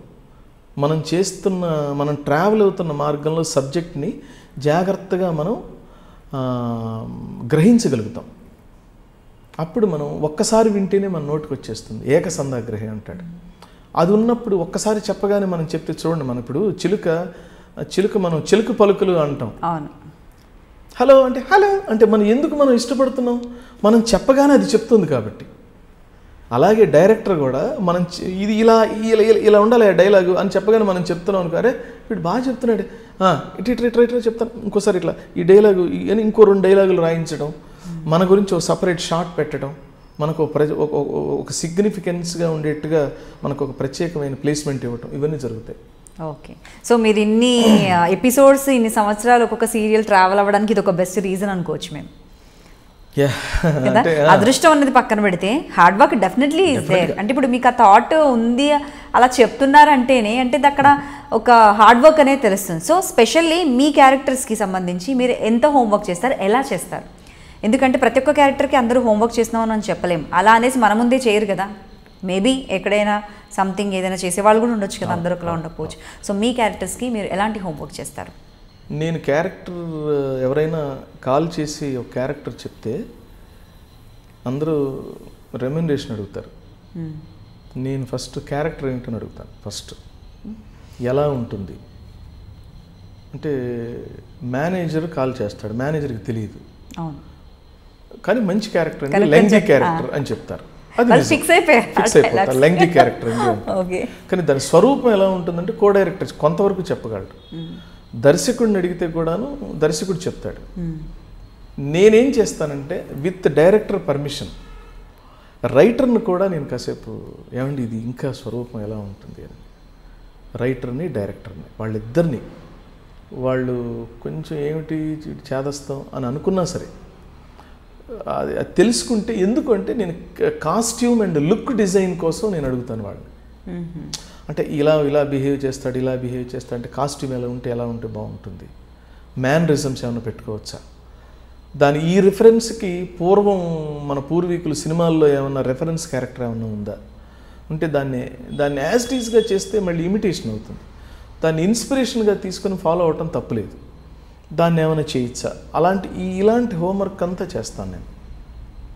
ఆ దర్శకులతో ఫోన్లో కంటే కూడా ఫస్ట్ నేను వెళ్ళి, చాలామంది ఫోన్లో ఎందుకు సార్ ఫోన్లో చెప్పేస్తారు వాళ్ళు అని విని, కానీ సార్ ఒక్క పావు గంట మీతో కలుస్తానంటే రండి అంటారు వాళ్ళు. నేను పర్సనల్గా వాళ్ళని కలుస్తాను. పర్సనల్ ఇంటరాక్షన్ వేరుగా ఉంటుంది. మనం మాటల్లో మామూలుగా పైన చెప్తే వాళ్ళకి, ఎందుకంటే ఒక సీరియల్ ఇదిలో వాళ్ళు చాలా బిజీగా ఉంటారు. కానీ మనం పర్సనల్గా వెళితే ఇతను పాపం ఇంట్రెస్ట్గా వచ్చాడు కానీ మనకి టైం స్పెండ్ చేస్తారు వాళ్ళు. సో అది హెల్ప్ అవుతుంది. అలా నేను నా క్యారెక్టర్ అది కూడా విత్ వాళ్ళ యాక్సెప్టెన్స్తోనే, అంతేగాని నా ఓన్ డెసిషన్ కాదు. ఏమంటే నేను ఇలా అనుకున్నాను ఓకేనా అంటే వాళ్ళకి కూడా ఇంట్రెస్ట్ కలిగి ఆ ఉన్నదానికి వాళ్ళు మెరుగులు దిద్ది ఇలా చేయండి అని అంటే ఓకే సార్ అని చెప్పేసి అలా ఫైనల్ ఒక గెటప్ ఫైనల్ చేసుకొని, వేరే కాస్ట్యూమర్ అయితే నేను అనుకున్నట్టు కుట్టిస్తాడో లేదో అని నాకు నేనే కుట్టించుకొని, సో ఐ టేక్ ఆల్మోస్ట్ ఆ కేర్ నేను తీసుకుని వాళ్ళకి మళ్ళీ చూపించి డైరెక్టర్ గారు బాగుందండి, వెరీ గుడ్, మనం అనుకున్నట్టుగానే ఉంది, గుడ్, యు గో హెడ్ అంటే అప్పుడు నేను కాన్ఫిడెంట్గా ఒక క్యారెక్టర్ తాలూకు స్వరూపంతో నేను ఫస్ట్ డే కెమెరా ముందుకు వెళ్తాను. అక్కడికి వెళ్ళిన తర్వాత ఇదేమిటి అని తెలుసుకోకుండా, అంటే ఈ వారం రోజులు 10 రోజులు ఈ క్యారెక్టర్ గురించి ఆలోచన, కాస్ట్యూమ్ గురించి వర్క్ చేయటం, తెలుసుకోవటం, ఇవన్నీ చేయటంతో ఒక వార్మప్ అవుతుంది నాకు ఆ క్యారెక్టర్ తాలూకు. సో ఫస్ట్ షాట్ కూడాను మనం కొంచెం కొంతకాలం చేసిన ఎక్స్పీరియన్స్డ్ షాట్ లాగా ఉండేట్టుగా చేయడానికి ట్రై చేస్తాను. ఫస్ట్ షాట్ మాత్రం ఫస్ట్ షాట్ లాగా అని నాకు అనిపించింది అంటే మనం ఇంకా క్యారెక్టర్లోకి వెళ్ళలేదని అర్థం. అలా జరగకూడదు. ఓకే, సో దానికోసం ఇంత హోంవర్క్ చేస్తారనమాట. అటైర్ దగ్గర నుంచి, స్పెషల్లీ కాస్ట్యూమ్ దగ్గర నుంచి అండ్ లాంగ్వేజ్, ఆ క్యారెక్టరైజేషన్ ముందే ఎలా ఉంటుంది, దాన్ని ఎలా ప్రొలాంగ్ చేసుకోగలం అదే ముందు డైజెస్ట్ చేసుకుని. అవునండి, అవును. అవన్నీ చేస్తే ఏం లేదండి, మనం చేస్తే మనకే బాగుంటుంది. నా ఉద్దేశం ఏంటంటే ఒక ప్రాజెక్ట్లోకి వెళ్ళిన తర్వాత అది ప్రొడ్యూసర్ అవ్వచ్చు, కానీ మనం వెళ్ళిన తర్వాత అది మనదే, అది సక్సెస్ అవ్వాలి, సక్సెస్ చెయ్యాలి. ఎలా? మన టాలెంట్తోనో, మన ఎఫర్ట్తోనో, మన ఇన్పుట్స్తోనో చేయాలి. సో అది చేస్తే 1000 ఎపిసోడ్స్ అంటే 4-5 years అందరూ కలిసి హిట్ సీరియల్ ప్లస్ కొన్ని ఫ్యామిలీస్, దాని మీద డిపెండ్ అయిన ఫ్యామిలీస్ కూడా ఒక 3-4 సంవత్సరాల దాకా వెనక్కి తిరిగి చూసుకునే అవకాశం ఉండదు. ఎంజాయ్ చేస్తారు, హాయిగా ఉంటారు. సో దీని తాలూకు ఆర్టిస్ట్గా మనం కూడా ప్రయత్నం చేస్తే అది ఇండస్ట్రీ కూడా హ్యాపీగా ఉంటుందని నా ఫీలింగ్. ఓకే అండి. సో మరి మీరు ఆల్రెడీ ఒక జాబ్లో జాయిన్ అయ్యి జాబ్ చేయడం ఆపేసి సడన్గా ఆర్టిస్ట్గా వచ్చారు, అనుకోకుండా వచ్చారు. కానీ అదొక ధైర్యం చేయడం అనే అనాలి. ఎందుకంటే ప్రతి ఒక్కరికి డబ్బు కావాలి, స్పెషల్లీ మగవాళ్ళకి వచ్చేసరికి సంపాదన అనేది చాలా ముఖ్యం. ఎందుకంటే ఫ్యామిలీ డిపెండ్ అయ్యి ఉంటుంది మనపై కాబట్టి, రెస్పాన్సిబిలిటీస్ ఉంటాయి కాబట్టి. సో అమ్మాయిలు ఏంటి 1-2 సీరియల్స్ చేసినా పెళ్లి చేసుకొని వెళ్ళిపోతారు, లేదంటే బిజినెస్, లేదంటే సెటిల్, అది సమ్వేర్ ఎక్కడో ఒక దగ్గర స్టాప్ అవుతుంది. కానీ మీరు జాబ్ని మానేసి, మంత్లీ వచ్చే శాలరీని మానేసి సడన్గా ఒక యాక్టర్గా ఏ ధైర్యంతో వచ్చారు అంటే, ఇది ఎలాగో ఫ్యామిలీ బ్యాక్గ్రౌండ్ లేదు కదా, ఆర్టిస్టులు అయితే ఎవరు లేరు.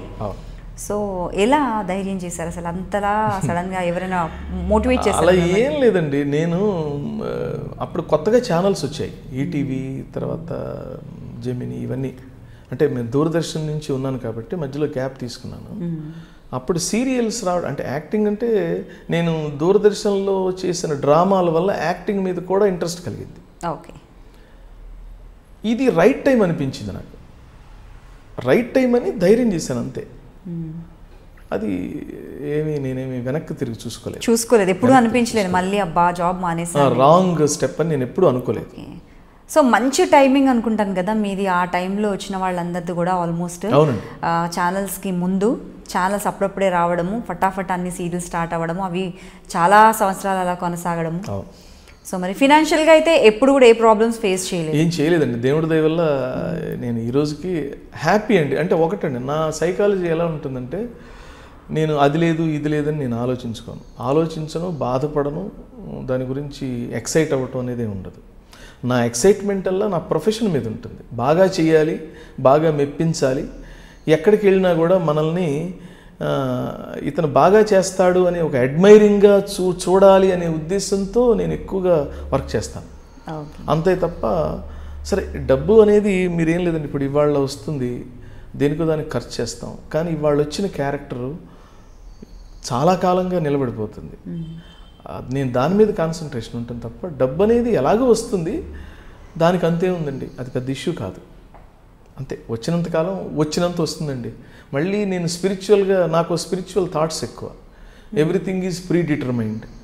మనం ఎప్పుడన్నా పూర్వం దాచుకున్నదంటే ఇప్పుడు విత్డ్రా చేసుకుంటున్నాం అనే ఫార్ములాకి నేను బద్ధుడినై ఉంటాను. నేను ఇప్పుడు నాకు ఆల్రెడీ రిజర్వ్స్ ఏం లేకపోతే నేనేం విత్డ్రా చేసుకోగలను ఇప్పుడు. సో నాకు రావాల్సింది నాకు ఎప్పుడు వస్తుంది, ఆ వచ్చిన దాంతో తృప్తి పట్టడమే మనం నేర్చుకోవాల్సింది. సో కాబట్టి నేను ఆ విషయంలో I'm quite happy. Okay. So ఒకసారి మళ్ళీ ఇప్పుడు కెరియర్ అండ్ ఇక్కడ దగ్గర నుంచి మళ్ళీ వెనక్కి వెళ్దాము. సో కాలేజ్ అంతా చదివేసుకున్నారు, అయిపోయింది. సో మీ ఫ్యామిలీలో ఎంతమంది అండి, మీ తోబుట్టువులు ఎంతమంది, and me parents, me father ఏం చేసేవారు? నాన్నగారు హార్మోనిస్ట్ అండి. ఓకే, చెప్పారు మ్యూజిక్. ఓకే. మా మదర్ అమ్మ ఆదిలక్ష్మమ్మ, నాన్నగారు నాగేశ్వరరాజు గారు. మా అమ్మ అంతే, అమ్మ అంతే. ఇంకా ఆవిడ మమ్మల్ని ఎంత గొప్పగా అంటే ఇంకా ఆల్రౌండర్ అని చెప్పొచ్చు. ఇంకా అమ్మ అంటే అమ్మ, ఏం చెప్పలేము. ఆవిడ మమ్మల్ని కళ్ళల్లో పెట్టుకొని చూసుకుంది. మా కోసం ఆవిడ సుఖాలని ఆనందాలని అందరి తల్లుల్లాగానే ఆవిడ చాలా త్యాగం చేసింది. ఏదైనా ఎంతమంది తల్లులు త్యాగం చేసినా మన అమ్మ మనకు స్పెషల్ కాబట్టి మా అమ్మ ఇంకా ఎక్కువ చేసిందని నేను ఎప్పుడు ఫీల్ అవుతాను. తర్వాత మాకు సిస్టర్స్ 4. ఓ, మీ తర్వాత? కాను, నేను I'm the last one. Youngest. మా అనంతలక్ష్మమ్మ మా పెద్ద అక్కగారు, రాజ్యలక్ష్మమ్మ 2వ అక్క, విజయలక్ష్మి 3వ అక్క, బాలా త్రిపుర సుందరి 4వ అక్క. Powerful names. చాలా అలాగే ఉంటారా? చాలా ప్రేమగా చూసి అసలు గారాబం చేసి మిమ్మల్ని ముద్దుగా గారాబం చేసి చాలా చెడగొడతారు. ఇప్పటికీ కూడాను వాళ్ళు నేనంటే ఇష్టం. అయితే నేను మొదటి నుంచి కూడాను రిజర్వ్డ్గా క్యారెక్టర్ నాది. చిన్నప్పుడు కూడా నేను చాలా పెద్దలాగా ఉండేవాడిని.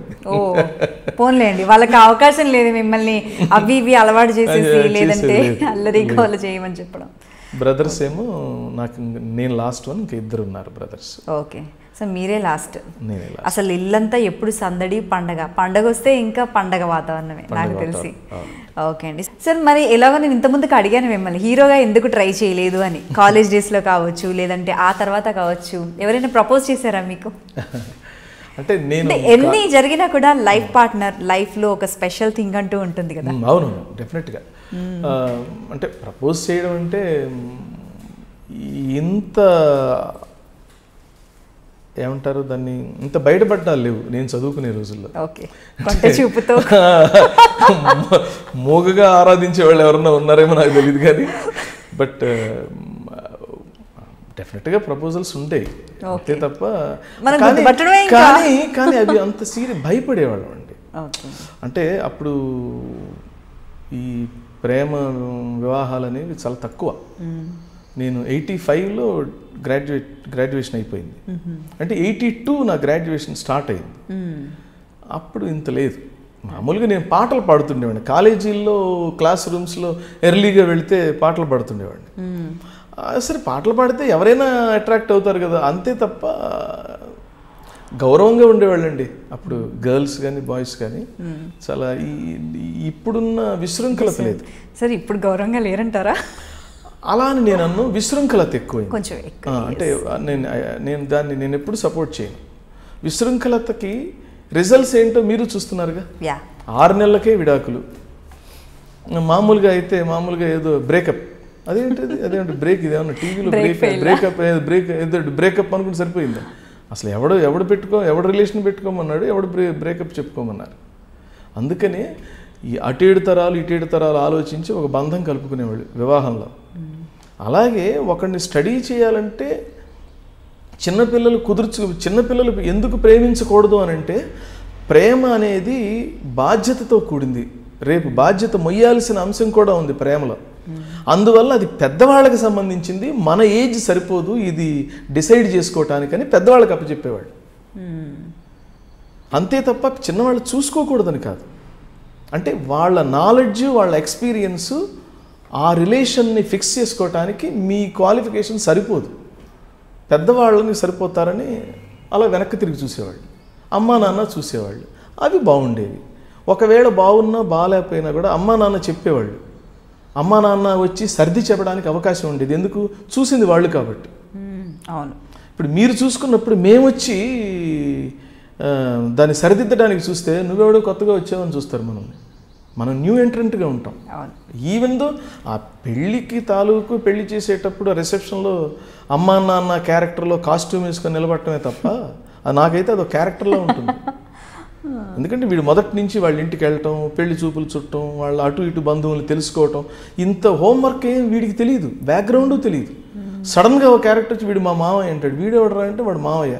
ఓహో అవునా అనాల్సింది తప్ప మనకు తెలియదు. వాడెవడో వెధవై ఉంటాడు. సో అదే ముందు తెలిస్తే మనం అన్నీ కాస్త ఆమూలాగ్రంగా తెలుసుకొని మన అమ్మాయికి మంచి సంబంధం చూసుకునే అవకాశం ఉంది. సో అప్పుడు అలా ఉండేది. ఇప్పుడే మీకు తెలిసిందే నేను చెప్పేది. సో మీది అరేంజ్డ్ మ్యారేజ్. సో కాబట్టి మేము అలాంటి ఉన్నాయేమో కానీ అలా అంతదాకా సాహసాలు చేయలేదు. సో మాది arranged marriage. We are very happy. నా మిస్సెస్ పేరు రూపవాణి. తను మంచి క్లాసికల్ డాన్సర్. ఓ సో మీకు నచ్చిన స్పెషల్ క్వాలిఫికేషన్ అదే అని నేను అనుకుంటాను. ఎందుకంటే మీరు ఫస్ట్ నుంచి కూడా మ్యూజిక్ గురించి, క్లాసికల్ డాన్స్ గురించి మాట్లాడుతున్నారు కదా. ఓకే అండి. సో అప్పుడైనా అట్లీస్ట్ చూసుకున్న తర్వాత, పెళ్లి చూపుల తర్వాత అయినా మీరు మాట్లాడారా? మాట్లాడుకున్నాం అంటే తను డాన్సర్ కాబట్టి, నేను సింగర్ని కాబట్టి డాన్స్ గురించి, పాట గురించి ఆ డిస్కషన్. ఓకే. సో మరి ఒక 20 years టైం బ్యాక్, అంటే 20 years బ్యాక్ మనకు సీరియల్స్ మేకింగ్ స్టార్ట్ అయినప్పుడు అప్పటికి ఉన్న మేకింగ్ కావచ్చు, లేదంటే టెక్నికల్గా కావచ్చు, లేదంటే ఆర్టిస్ట్ల హోంవర్క్, హార్డ్ వర్క్ పరంగా కావచ్చు, ఇప్పుడు సీరియల్స్లో ఉండే మేకింగ్ కావచ్చు, టెక్నికల్ ఇష్యూస్ కావచ్చు, ఆర్టిస్టులు చేసే హోంవర్క్ పరంగా, అంటే కామన్ థింగ్స్ ఏవి మీరు ఎక్కువగా చూస్తారు? అంటే డిఫెక్ట్స్ కావచ్చు, ప్లస్ పాయింట్స్, మైనస్ పాయింట్స్, ఏం చూస్తారు ఎక్కువగా? ఆర్టిస్టులు అందరూ కూడాను అప్పుడు ఇప్పుడు హోంవర్క్ చేసేవాళ్ళు ఉన్నారండి. ఇప్పుడు కొత్త జనరేషన్ వచ్చారు, వాళ్ళు కూడాను చాలా గొప్పగా చేస్తున్నారు, అసలు అందులో డౌట్ లేదు. కానీ కొంతమంది సీరియల్స్ ఎక్కువ అవడం వల్ల, రిక్వైర్మెంట్ ఎక్కువగా ఉండడం వల్ల ఎలా ఉన్నా కూడా కొన్ని క్యారెక్టర్స్కి ఇన్కార్పొరేట్ చేసుకోవాల్సిన అవసరం ఏర్పడుతుంది ఇండస్ట్రీకి. ప్రజెంట్ నంబర్ ఆఫ్ సీరియల్స్ వచ్చాయి. కాబట్టి కొంతమంది అంత బాగా మెచ్యూర్డ్ కాని వాళ్ళని కూడా ఇన్కార్పొరేట్ చేసుకోవాల్సిన అవసరం వస్తుంది. తర్వాత ఎందుకంటే డైలీ సీరియల్లో ఎవ్రీడే షూట్ కెమెరా ముందుకు వెళ్ళిపోతే నేర్చేసుకుంటారు ఆటోమేటిక్గా. తర్వాత స్టోరీ అనేది ఇదమిద్దంగా ఒక 100 ఎపిసోడ్లకి స్టోరీ అనుకోవటం అనేది లేదు ఇప్పుడు. అనుకుంటారు కానీ మళ్ళీ టీఆర్పీ రేటింగ్స్ అనేది వచ్చిన తర్వాత కథని అఫ్కోర్స్ లాజికల్గానే ఎంత మార్చినా కూడా మొదట అనుకున్న స్టోరీ ఉండటం లేదు. సో కాబట్టి ఆర్టిస్టులకు కూడా క్యారెక్టరైజేషన్ అంటే వాడికి కూడా తెలియటం లేదు, ఎక్సెప్ట్ హీరోయిన్ తప్ప. నేను క్యారెక్టర్ ఆర్టిస్ట్కి రిప్రజెంటేటివ్ కాబట్టి, నేను హీరోగా చేయలేదు కాబట్టి క్యారెక్టర్ ఆర్టిస్టులకి ఫ్లక్చువేషన్స్ ఎక్కువ ఉన్నాయి, క్యారెక్టరైజేషన్స్ ఇవన్నీ కూడా.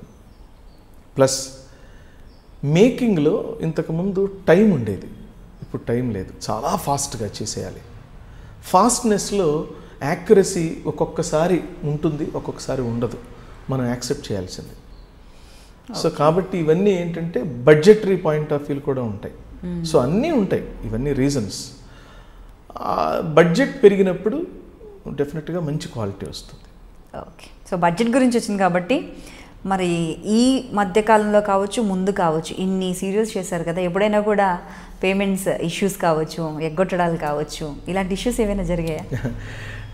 దేవుడు నాకేం జరగలేదండి. కానీ నేను వింటుండేవాడిని పూర్వం, ఇప్పుడైతే లేవండి. ఇష్యూస్ చాలా తక్కువ ఉన్నాయి, అంటే 1-2 ఉంటాయి, అది ఎప్పుడూ ఉంటాయి. ఒక 5%, 10% ఇష్యూస్ ఎప్పుడూ ఉంటాయి, అది జీవితాంతం ఉంటాయి, అందులో డౌట్ లేదు. కానీ గతం కంటే ఇప్పుడు ఫైనాన్షియల్ పేమెంట్స్ ఇష్యూస్ అయితే లేవండి. మామూలుగా అడిగింది యాజ్ యూజువల్గా వాళ్ళు మనీ ట్రాన్స్ఫర్ చేసేస్తారు, యాక్యురేట్గా ఉంటుంది. ఐ డోంట్ థింక్ పెద్ద ప్రాబ్లమ్స్ ఏం లేవు. ఓకే. ఫ్రీ టైంలో ఏం చేస్తుంటారు సార్ మీరు? నేను ఫ్రీ టైంలో బుక్స్ చదువుతుంటాను. బుక్స్ బాగా చదువుతుంటారు. ఓకే. ఎక్కువ ఎలాంటి బుక్స్ చదువుతుంటారు? నేను ఎక్కువగా స్పిరిచువల్. అంటే ఈ థాట్, ఈ టైప్ ఆఫ్ మైండ్ సెట్ అంటే మీకు ఫస్ట్ నుంచి ఉందా, లేకపోతే రీసెంట్గా ఏదైనా స్టార్ట్ అయింది? అంటే ఎక్కువ స్పిరిచువల్ వైపు మీరు ఉంటారు కదా, మీరు ఎంతమంది మాట్లాడుకున్నప్పుడు కూడా అదే చెప్పారు. అంటే మా నాన్నగారు స్పిరిచువల్ మ్యాన్. ఓకే. అది మొదటి నుంచి చూస్తూ వచ్చాను. ఆ వయసులో వస్తూ మళ్ళీ మనం ఎలాగో ఫ్రెండ్స్ అవన్నీ వేరే వేరే మారినా కూడా తర్వాత గంగాధర్ అనే ఫ్రెండ్ కలవడం, తనతో కలిసిన తర్వాత ఈవెన్ మన థాట్స్, మన ట్రావెల్, మనం మాట్లాడే మాటల దగ్గర నుంచి మన ప్రవర్తన దగ్గర నుంచి అన్నీ ఒక మంచి ఫ్రెండ్షిప్ ఏర్పడితే వాళ్ళ ఆరా మన మీద అనుకోకుండా కూడా పనిచేస్తుంటుంది. ఓకే. సో తన ఇన్ఫ్లుయెన్స్ నా మీద ఎక్కువగా ఉంది. తను స్పిరిచువల్ మ్యాన్. భగవద్గీత ఫౌండేషన్ అనే సంస్థ తను ప్రారంభించి ఘంటసాల గారు పాడిన భగవద్గీతలోని 108 శ్లోకాలు యథాతథంగా పాడుతూ సంపూర్ణ భగవద్గీత అంటే 700 శ్లోకాలు ఉన్నాయి భగవద్గీతలు. యథాతథంగా 700 శ్లోకాలు తను కంపోజ్ చేసి పాడి భగవద్గీత ఫౌండేషన్ అనే సంస్థ ద్వారా సంపూర్ణ భగవద్గీత అని ఒక ఆడియో ప్రాజెక్ట్ని రిలీజ్ చేయడం జరిగింది. పెద్ద ప్రాజెక్ట్ అది. నేను అనుకోకుండా నా అదృష్టం కొద్దీ ఆ ప్రాజెక్ట్లో నేను కూడాను ఒక 7 సంవత్సరాలు పనిచేయటం జరిగింది. తను శ్లోకాలు పాడాడు, గంగాధర్ గారు శ్లోకాలు పాడారు. నేను ఆ తాత్పర్యం చెప్పించటంలో నేను కూడాను తనతో పాటు వర్క్ చేశాను. ఆ కామెంటరీ ఎలా చెప్పించాలి, ఈ డిస్కషన్స్ నేను కన్సోల్ రూమ్లో ఉండి మనంతా చెప్పించటం, ఇవన్నీ చేయటం వల్ల ఆ సబ్జెక్టును అనుకోకుండా చదువుతూ తెలుసుకుంటూ ఇన్ఫ్లుయెన్స్ అయ్యి అది డైజెస్ట్ అయింది. ఓకే. సో ఇంత ఉందన్నమాట ఇక్కడ. సో అప్పుడు ఆర్టిస్టులకు ఇప్పుడు ఆర్టిస్టులకు మనకు డిఫరెన్స్ మేజర్గా ఏంటంటే కొంచెం హోంవర్క్లో తేడా వచ్చింది అనేసి అన్నారు మీరు. ఇది మాత్రమే కాకుండా ఇంపోర్టెడ్ ఆర్టిస్ట్, అంటే ఇంపోర్టెడ్ ఇన్ ద సెన్స్ బయట రాష్ట్రాల నుంచి బాగా వస్తున్నారు. సో పోనీ హీరో హీరోయిన్ల వరకు అంటే అనుకోవచ్చు, ఇప్పుడు మరి మదర్ ఫాదర్ క్యారెక్టర్స్ కూడా వచ్చేసారు.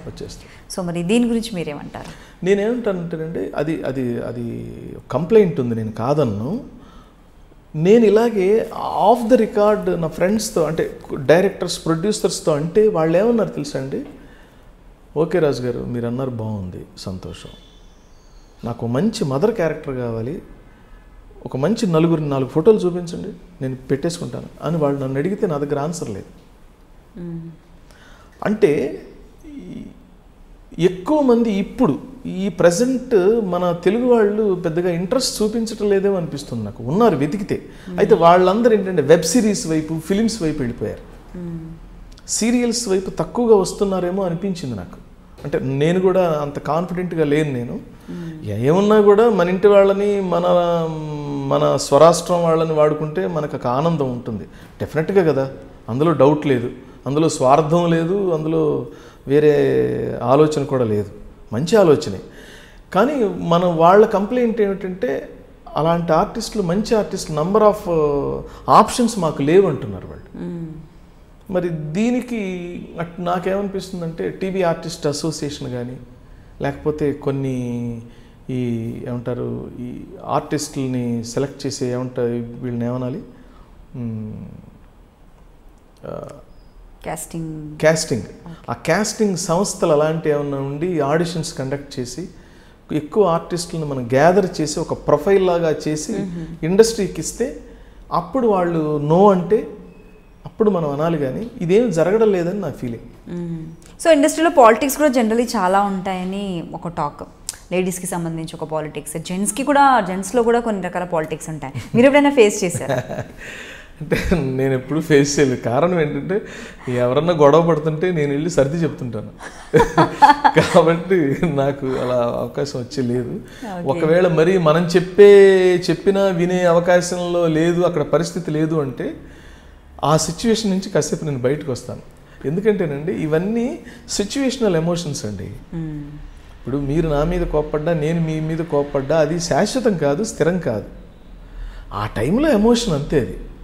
అది ఎవరో ఒకళ్ళు అర్థం చేసుకుంటే బాగుంటుంది. ఇద్దరూ అర్థం చేసుకున్నంతకాలం గొడవ కొనసాగుతుంది. అందుకని మామూలుగా సాంస్క్రిట్లో ఒక శ్లోకం ఉంది,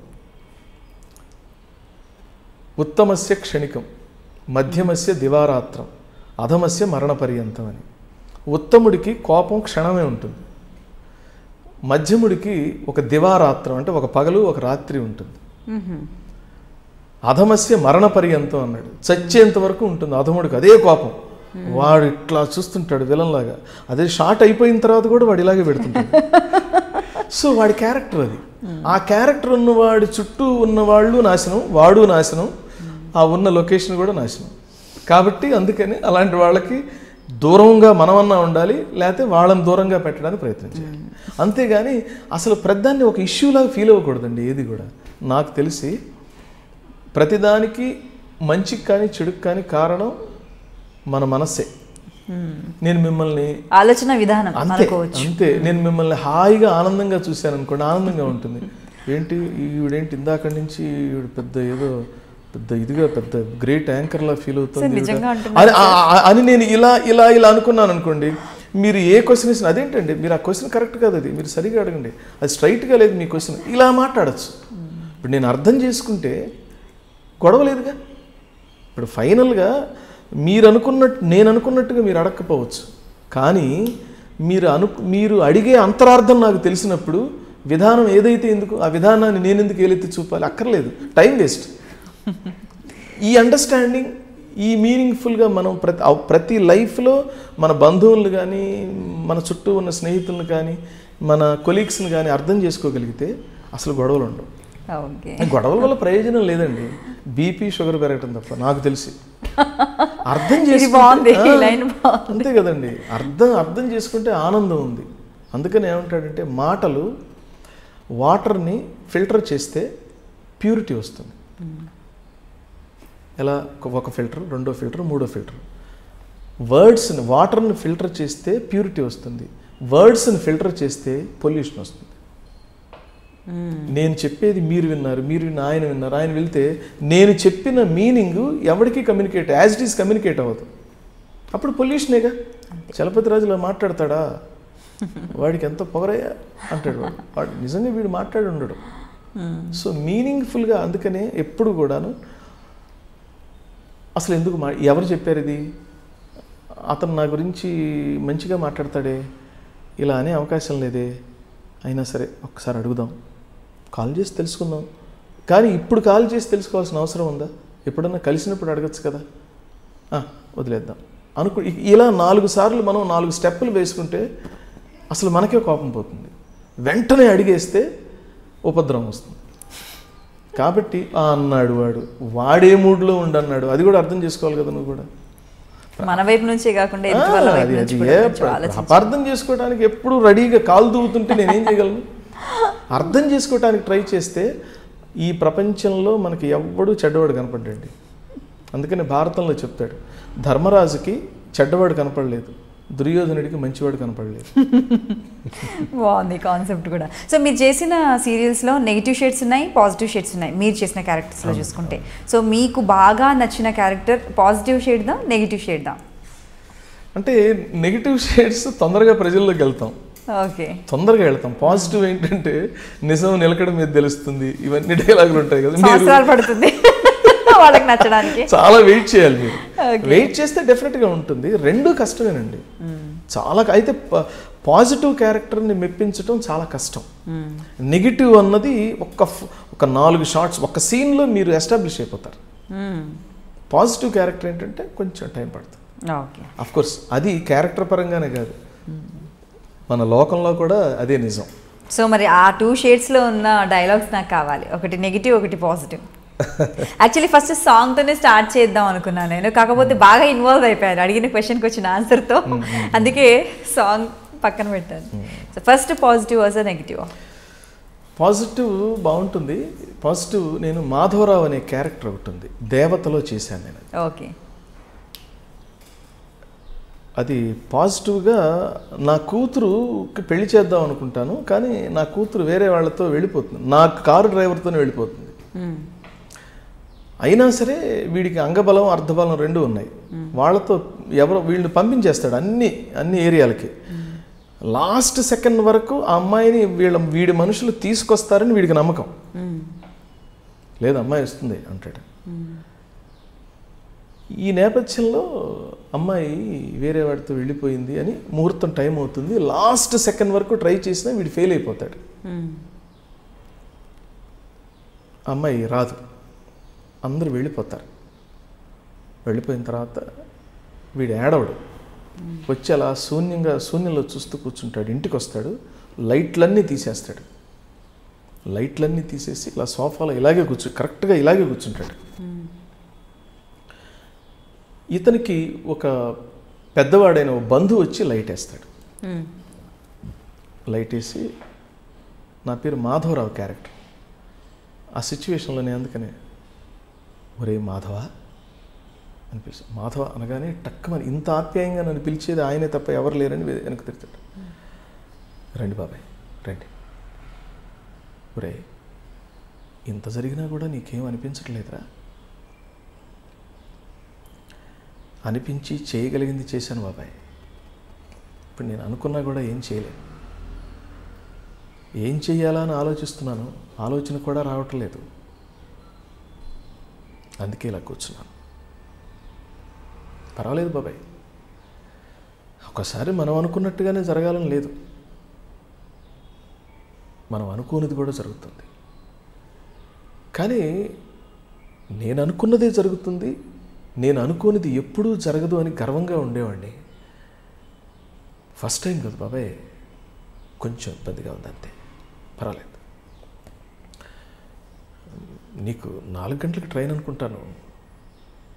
లేదురా, వాళ్ళు నీతో ఉందాం అనిపిస్తుంది. థ్యాంక్స్ బాబాయ్, దా దా. రే ఎందుకురా ఉద్వేగం అంటాడు. ఉద్వేగం కాదు బాబాయ్, అనుకోనిది జరిగితే భరించడం ఎంత కష్టమో నాకు ఇప్పుడు తెలుస్తుంది. ఆ తెలుసుకునే దాంట్లో కొంచెం కష్టం ఉంది. అది ఫీల్ అవుతుంటే కన్నీళ్ళు వస్తున్నాయి తప్ప అదేం పెద్ద ఇష్యూ కాదు బాబాయ్. దా మన ఇద్దరం ప్యాకాడి చాలా కాలం అయింది బాబాయ్, ప్యాక్ పట్టా. ఒరే ఇంత ధైర్యం ఏంట్రా నీకు అని అంటాడు. ధైర్యం ఉన్నవాడికి కళ్ళంటే నీళ్ళు ఎందుకు వస్తాయి బాబాయ్? ధైర్యం కాదు, మనం కాలానికి కానీ పరిస్థితులకు కానీ దేనికైనా సరే మనం సర్లే నువ్వు వెళ్ళి ప్యాక్ పట్టరా అని ఇద్దరు కూర్చొని కార్డ్స్ ఆడతారు. అసలు మీకు గ్లిజరిన్ కూడా అవసరం లేదు. మీరు మీ కళ్ళ నుంచి నీళ్ళు వచ్చడానికి చాలా ఇబ్బందిగా ఉంది. ఇంతసేపు మాట్లాడడం మిమ్మల్ని ఏడిపించలేమో అనిపిస్తుంది నాకు. బట్ అది అది మనం క్యారెక్టర్లో పరకాయ ప్రవేశం చేసి అలాంటి సిచ్యువేషనే నాకు వస్తే ఎలా ఉంటుంది అని మనం ఫీల్ అయినప్పుడు అది పెద్ద యాక్టింగ్ ఏం కాదండి, బిహేవింగ్ అంతే, బిహేవియర్. మనం ఆ టైంలో మనం ఏం ఫీల్ అవుతామో అది మాటల్లో చక్కగా చెప్పగలిగితే అప్పీలింగ్గా ఉంటుంది, కనెక్ట్ అవుతాం. నాకు తెలిసి లైఫ్ అయినా అంతే, యాక్టింగ్ అయినా అంతే. యాక్టింగ్ బాగా చేస్తే ఆడియన్స్ కనెక్ట్ అవుతాం, లైఫ్లో పర్ఫెక్ట్గా మనం బిహేవ్ చేస్తే రిలేషన్ కనెక్ట్ అవుతాం, ఆ రిలేషన్ స్ట్రాంగ్ అవుతుంది, అది స్ట్రాంగ్గా ఫీల్ అవుతుంది. ఓకే, సో ఇప్పుడు అడగాలనిపిస్తుంది అసలు క్వశ్చన్, లైఫ్లో ఎప్పుడైనా క్రిటికల్ కండిషన్ని ఫేస్ చేశారా? ఈరోజు గడిచిపోతే బాగుండు, ఆ కండిషన్ షేర్ చేసుకోగలిగితే మా కోసం చెప్పండి. అంటే దాన్ని ఎలా మీరు ఫేస్ చేశారు? నేను ఎప్పుడు కూడానండి క్రిటికల్ సిచ్యువేషన్ అనేది నేను ఎప్పుడు ఆనందం అనేది క్రిటికల్ అనేది ఆ సిచ్యువేషన్కి తగ్గట్టుగా ఫీల్ అవుతాను తప్ప స్ట్రాంగ్గా కంటిన్యూగా నేనేది ఫీల్ అవ్వను. కష్టం వచ్చింది, what best we can do, కష్టపడాలి అంటే కర్మ ఫలం అని ఒకటి ఉంటుంది.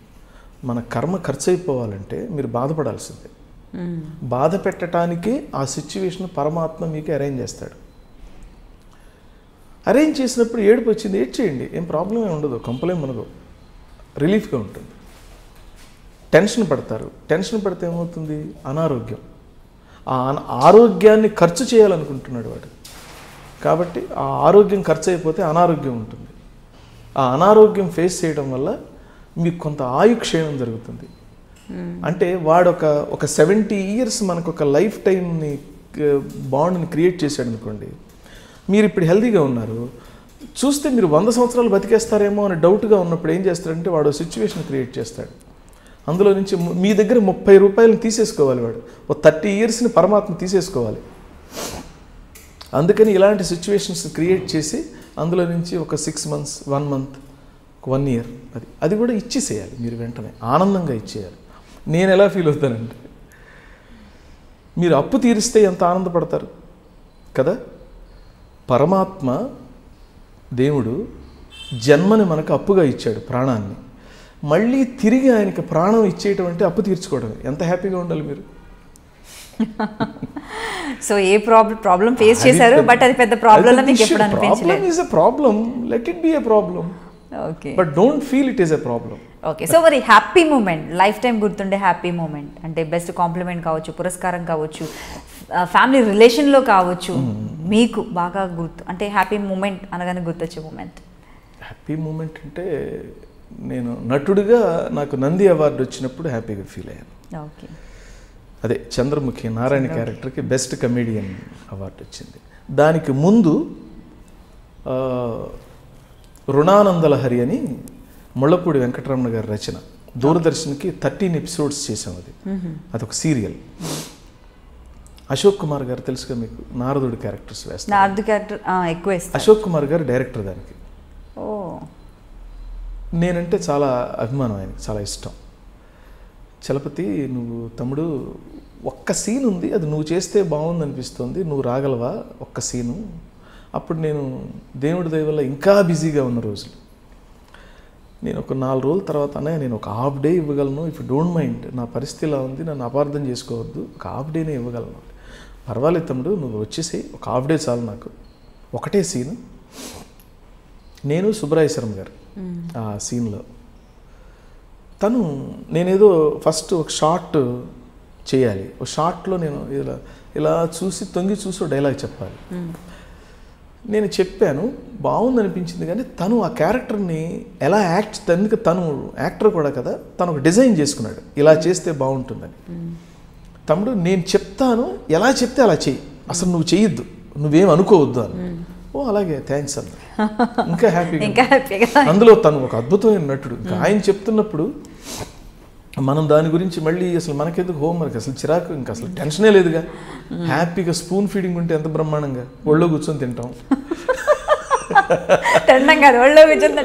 పైగా ఇంకేంటి అన్నీ అలాగే అన్నయ్య అన్నాను. అంతా ఆ సీన్ అంతా తను యాక్ట్ చేసి ఎలా చెప్పాడో నేను అలా చేశానండి.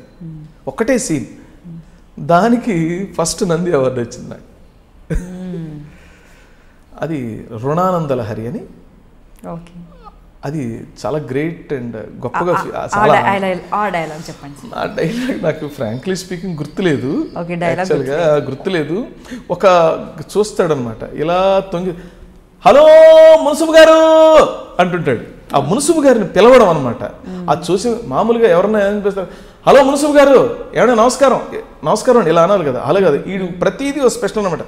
హలో మున్సిపు గారు అంటాడు. అదేమిటండి, ఓహో వీడు వచ్చాడా అని అనుకుంటాడు ఆయన.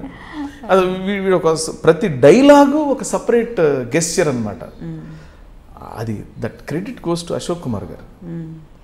నేను యాస్టీస్గా పట్టుకొని ఒక చిన్న 2-3 టేకులు తీసుకున్నా కూడా యాస్టీస్గా చేయగలిగాను. దానికి నంది అవార్డు వచ్చింది. ఫస్ట్ వన్ సీన్ అది చాలా హ్యాపీగా ఫీల్ అవుతాను నేను. తర్వాత నారాయణ క్యారెక్టర్కి వచ్చింది. దాని తర్వాత బాపు గారి దగ్గర ఎస్విబిసి ఛానల్కి నారదుడి క్యారెక్టర్ వచ్చేసాను, శ్రీనివాస వైభవం అని. దానికి చాలా గ్రేట్గా ఫీల్ అవుతాను ఆయన దగ్గర వర్క్ చేయడం. నా ఎప్పటి నుంచో నా డ్రీమ్ అనమాట ఆయన దగ్గర పనిచేయడం. That I enjoyed with him. Enjoyed కాదు, పూర్వజన్మ సుకృతం ఆయన దగ్గర పనిచేయడం. పైగా అది ఫుల్ మామూలుగా ఏదో 1 రోజు 2 రోజులు కాకుండా ఫుల్ లెంగ్త్ క్యారెక్టర్. బాగా ఎంజాయ్ చేశాను. సో మరి మీరు క్యారెక్టర్స్ ఇప్పుడు ఇంతకు ముందు అంటే క్యారెక్టర్ ఎలా చెప్పారో డైరెక్టర్ గారు అలా చేశారు, దానికి నంది అవార్డు వచ్చింది. బట్ జనరల్గా మీరు చేసిన అన్ని క్యారెక్టర్స్ కూడా చాలా డిఫరెంట్గా ఉంటుంది. డైలాగ్ డెలివరీ కావచ్చు, మీ లుక్ కావచ్చు, అంటే వేరియేషన్ చూపిస్తుంటారు. సో స్పెషల్లీ మీ ఇన్వాల్వ్మెంట్ ఏమైనా ఉంటుందా? యాజ్ ఇట్ ఈస్ డైరెక్టర్ గారు ఎలా చెప్తే అలా మీరు చేస్తుంటారా?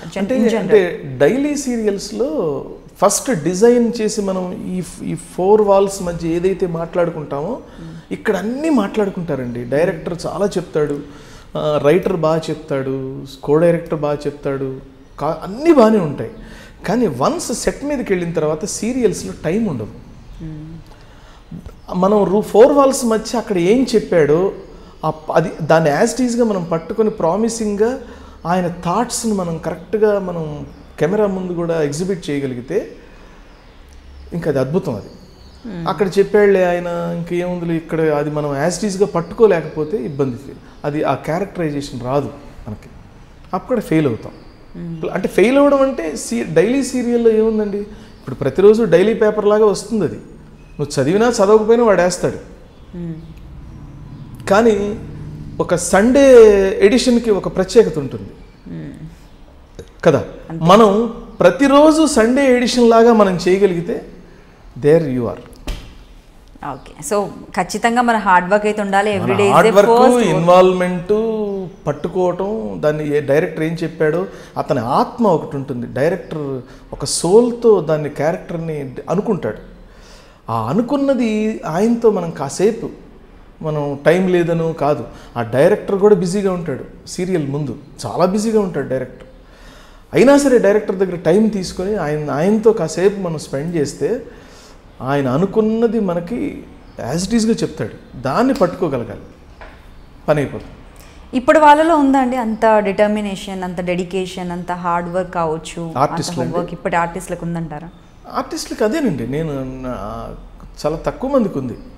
తక్కువ మందికి అంటే ఇది వాళ్ళు చెప్పలేదు బాస్, వాళ్ళు కదా చెప్పాలి, వాళ్ళు అంటుంటారు. నేను ఒప్పుకోనది. ఒక్కసారి వాళ్ళు నీకు అమ్మాయిని పిల్లని ఇచ్చారు, తను జాగ్రత్తగా పిల్లని సంసారం చేసి జాగ్రత్తగా కాపాడుకోవాల్సిన బాధ్యత నీది. వాళ్ళు క్యారెక్టర్ ఇచ్చారు అంతే. మళ్ళీ నాకు అది చెప్పలేదు అది చెప్పలేదు కాదు, నీ క్యారెక్టర్ చెప్పడమే అన్నీ చెప్పడం. మామూలుగా క్యారెక్టర్ చేస్తే నిన్ను పిలిచి డబ్బులు ఇవ్వడం కాదు, అందులో హక్కులతో పాటు బాధ్యతలు కూడా ఉంటాయని తెలుసుకోవాలి. కొన్ని ఇప్పుడు మనం పెళ్ళికి వెళ్తాను చూడండి, పెళ్ళికి వెళితే నన్ను సరే రిసీవ్ చేసుకోలేదు అని అంటాడు. వాడు రిసీవ్ చేసుకోలేదని ఎదురు చూసాడంటే వాడు అవుట్ సైడర్ అయి ఉంటాడు.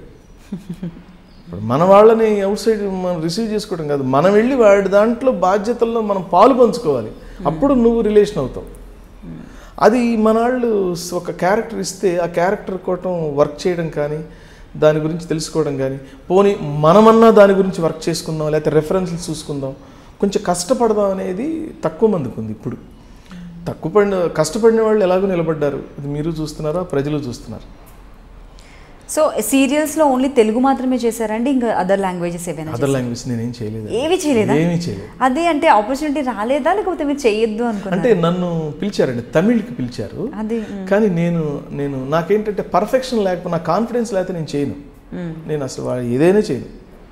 ఇప్పుడు నాకు కొన్ని క్యారెక్టర్స్ ఆఫర్ చేస్తారు, నేను క్యారెక్టర్ ఏంటండి అని అడుగుతాను. అయ్యా మీరు నేనేం లేదు, నేను చేయగలనో లేదో తెలుసుకుందామని. కానీ కొంతమంది క్యారెక్టర్ ఏంటి చెప్పండి అంటే వీడు ఫోర్స్ కొడతాను. నేను అసలు ఆ ఉద్దేశం కాదయ్యా, నేను కొన్ని తెలుసుకోవాలని నేను చాలా ఒబీడియంట్గా అడుగుతాను. నేను ఈ క్యారెక్టర్ నేను చేయలేనేమో అని భయపడితే ఏమంటే నేను ఇది కరెక్ట్ కాదు, ఇది అతను కరెక్ట్ అని నేను వేరే ఆర్టిస్టులు కూడా సజెస్ట్ చేస్తాను.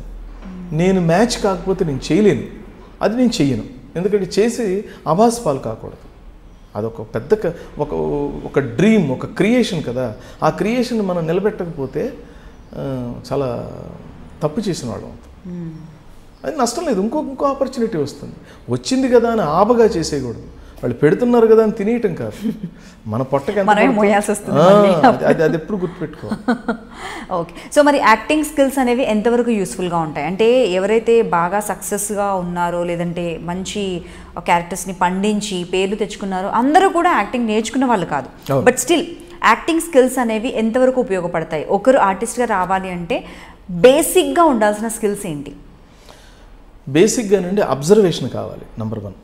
రెండవది స్పాంటినిటీ ఉండాలి, ప్లస్ గ్రాస్పింగ్ విపరీతంగా ఉండాలి. ఏకసంధాగ్రహత అంటే ఏకసంధాగ్రహి ఉండాలి మస్ట్గా. అది 2-3 సార్లకి ఆటోమేటిక్గా చదువుకుంటే వస్తుంది. అంటే డైలాగ్ చదవగానే 2-3 సార్లు చదవగానే మనం పట్టేయాలి. ఫస్ట్ డైలాగ్ నోటికి రావాలండి. 4 సార్లు 10 సార్లు మననం చేసుకుంటే యాక్టింగ్ అనేది రిఫైన్ అవుతుంది. అది ఫిక్స్ అయిపోతాం. అందులో ఒక ప్యూరిటీ, మెచ్యూరిటీ వస్తుంది. దాని తర్వాత బాడీ లాంగ్వేజ్. ఇప్పుడు మనం డైలాగ్ కూర్చొని చదువుకుంటే డైలాగ్ వస్తుంది, కానీ లేచి బాడీ లాంగ్వేజ్ మూమెంట్స్తో యాక్టింగ్ చేస్తుంటే డైలాగులు మర్చిపోతాం మనం. సో అలా ప్రాక్టీస్ చేయాలి. తర్వాత కో-ఆర్టిస్ట్తో టైమింగ్ మిస్ అయితే మళ్ళీ డైలాగ్ మర్చిపోతాం. కాబట్టి కో-ఆర్టిస్ట్తో ఒక్కసారి చూసుకుందామా అని అడగాలి, చూసుకోవాలి. ప్రాంప్టింగ్ చెప్తారు. ప్రాంప్టింగ్ అనేది మరి ఏం చేస్తాం, ప్రస్తుతం ఈ స్పీడ్ యుగంలో ఫాలో అవ్వాల్సి వస్తుంది. కానీ ప్రాంప్టింగ్ లేకుండా ఉంటే అద్భుతంగా ఉంటుంది. అది కో-ఆర్టిస్ట్తో కోఆర్డినేషన్ చేసుకోవాలి. తర్వాత యాక్షన్ అని రెడ్ లైట్ వెలిగిన తర్వాత లైట్స్ వేసి రెడ్ లైట్ వెలిగితే యాక్షన్ అనగానే ఒక చిన్న భయం మనం స్టార్ట్ అవుతుంది. ఆ భయం లేకుండా ఉండాలంటే మొదట ఈ 3 జరగాలి. మనం చదువుకోవాలి, కో ఆర్టిస్ట్తో ఒకసారి రిహార్సల్ చేసుకోవాలి, తర్వాత కాన్ఫిడెంట్గా ఆ లొకేషన్లో మూమెంట్స్, బాడీ లాంగ్వేజెస్తో ఎవరు వచ్చినా ఎవరు రాకపోయినా నీకు నువ్వన్నా చూసుకోవాలి. ఈ 3 చేసుకుంటే టేక్ అనగానే కాన్ఫిడెంట్గా మనం వెళ్ళగలం. ఈ 3 చేయాలి. చాలామంది కొంతమంది చేసిన వాళ్ళు ఏముందండి చదువుకుంటే మార్కులు వస్తాయి, చదువుకుంటే మార్కులు రావు, దాని ఏం లేదు. ఓకే. సో ఇండస్ట్రీలో మార్పులు ఎలాంటి మార్పులు వస్తే బాగుంటుందంటారు? మార్పులు అంటే నాకు ఒకటేనండి, అంటే మన రీజనల్ ఛానల్స్ అవ్వడం వల్ల బడ్జెట్ తక్కువ, కానీ ఎలాగైనా బడ్జెట్ పెంచి ఈ మేకింగ్ స్పీడ్ తగ్గి ప్రాంప్టింగ్ లేకుండా ఇప్పుడు సపోజ్ మన నేషనల్ ఛానల్స్ హిందీ సీరియల్స్లో డబ్బింగ్ లేకుండా చేస్తారు చూడండి, ఆన్లైన్ అలా చేసే రోజు రావాలని నేను మనస్ఫూర్తిగా కోరుకుంటున్నాను. నాకు చాలా ఇష్టం అది. అప్పుడుంటే మనకేంటంటే ప్రతి వాళ్ళు కూడాను ఇంట్రెస్టింగ్గా వర్క్ చేస్తారు. దాని తర్వాత ఇంకొకటి, ఈ మధ్యకాలంలో కాన్సన్ట్రేషన్ పోవటానికి కారణం ఏంటంటే మొబైల్స్, సెల్ ఫోన్స్ నాకు తెలిసి యాక్టింగ్ ఏరియాల్లో బ్యాన్ చేయాలి, ప్రొహిబిట్ చేయాలి. అప్పుడు కూడా మంచి quality of acting and quality of working వస్తుంది. అది ఎంతవరకు కుదురుతుందో తెలియదు. ఇవన్నీ మనం అఫ్కోర్స్ అది జరగదో తెలియదు, కానీ ఇవి జరిగితే బాగుంటుంది. యాక్టింగ్ లాంట్లో ఏరియాల్లో మొబైల్స్ అన్నవి పెద్ద హర్డిల్, నాకు తెలిసి పెద్ద హర్డిల్. ఎందుకంటే యాక్టింగ్ అనేసరికి మనం ఏదో ఊరికి అలా చేసేయలేం, అదే రైటింగో లేదా ఏదో ఒకటి అప్పుడు పెట్టేసి వదలడం కాదు. బాడీ, మైండ్, సోల్ కంప్లీట్గా కంట్రోల్లో ఉంటే కానీ, ఎందుకంటే ఒకరి పరకాయ ప్రవేశం అది ఇంకొకరిలా చేయగలగాలి. కాబట్టి మొబైల్ సో అదొకటైతే ఉంది. చాలా కరెక్ట్. ఓకే. సో ఇంకొక క్వశ్చన్ అడగడానికన్నా ముందు, చంద్రముఖి సీరియల్ నుంచి ఒక డైలాగ్, నారాయణ అని అసలు ఏ రేంజ్ లో ఆవిడ పిలిచినా మీరు పలకడం మీ స్టైల్లోనే పలుకుతారు, మరి క్లోజ్ అది కావాలంటే పిలుస్తారు కానీ మరి ఆవిడ ఒరే నారాయణ అయితే అనలేను. కానీ అండి అది క్యారెక్టర్ని అది నేను అదే అంటాను. అందుకని క్యారెక్టర్ని మనం బాగా అర్థం చేసుకుంటే, ఇప్పుడు చూసారా మీరు ఎంత ఆనందంగా ఎక్సైటింగ్గా మీరు ఆనందపడుతున్నారో, చేసేటప్పుడు మాకు కూడాను చాలా థ్రిల్లింగ్గా ఉంటుంది. ఎక్కడ తయారైందంటే అది చంద్రముఖి సీరియల్ అంటే యశోధర, నారాయణ అంతే, వాళ్ళే హీరో హీరోయిన్స్, ఇద్దరు క్యారెక్టర్ ఆర్టిస్టులు హీరో హీరోయిన్ల స్థాయికి తీసుకెళ్ళిన సీరియల్ అంటే చంద్రముఖి. అంటే ఒక ప్రజెంటేషన్, యాక్టింగ్, ఇన్వాల్వ్మెంట్, హోంవర్క్ అన్నీ ఆ పాత్రలకి కలిసి వస్తే రిజల్ట్ ఎలా ఉంటుంది అనడానికి నిదర్శనం చంద్రముఖి సీరియల్లో యశోధర, నారాయణ క్యారెక్టర్. నేను చాలా బాగా, నాకు యూ విల్ నాట్ బిలీవ్, అంటే ఇది అతిశయోక్తిగా కూడా ఉంటుందేమో, నేను మా డైరెక్టర్ గారు ఏటా సత్యనారాయణ గారు ఉన్నారు, ఆయన కూడా ఈ సీరియల్ గురించి తను బాగా ఆలోచించి ఆర్కా ప్రొడక్షన్కి ఒక హిట్ సీరియల్ ఇది. ఆయన కూడా రాత్రిపూట ఎప్పుడో 2 గంటలకు ఫోన్ చేసేవాడు నాకు. ఆయన భయ్యా ఈ థాట్ ఇది మీరు ఒక సాంగ్ అనుకున్నాను, ఈ సాంగ్ మనం రికార్డ్ చేసి చేయొచ్చు కదా, మనం అది పర్లేదా, మళ్ళీ ప్రొడ్యూసర్స్ కూడా ఫీల్ అవ్వకూడదు, ఆ బడ్జెట్లో అవుతుందా అంటే తనకేదో వచ్చింది వెంటనే షేర్ చేసుకునేవాడు. అంటే తను ఎంత ఎక్సైటింగ్గా, యాంగ్జైటీగా ఉండేవాడు అర్థమయ్యేది నాకు. నేను అస్సలు ఫీల్ అయ్యాడు, అలాగే తప్పకుండా, నేను మ్యూజిక్ ఫీల్డ్తో నాకు అనుబంధం ఉంది కాబట్టి తప్పకుండా దాన్ని రికార్డ్ చేసి చేద్దాం అని ఏక్ నిరంజన్లో సాంగ్ ఒకటి, కొలవరి సాంగ్ ఒకటి, హీరో హీరోయిన్స్ లాగా మా ఇద్దరు మంచి యశోధర నారాయణ మీద సపరేట్గా లిరిక్ రాయించి షూట్ చేయించారు. అది ఇంకా కామెడీ అసలు. అది అంటే నాకు చాలా థ్రిల్లింగ్గా ఉంటుంది, అది చాలా ఆనందంగా, గర్వంగా, అసలు ఐఎమ్ బ్లెస్డ్ అండి ఆ విషయంలో. అసలు అది అంత గౌరవం ఎవరికి దక్కుతుందండి.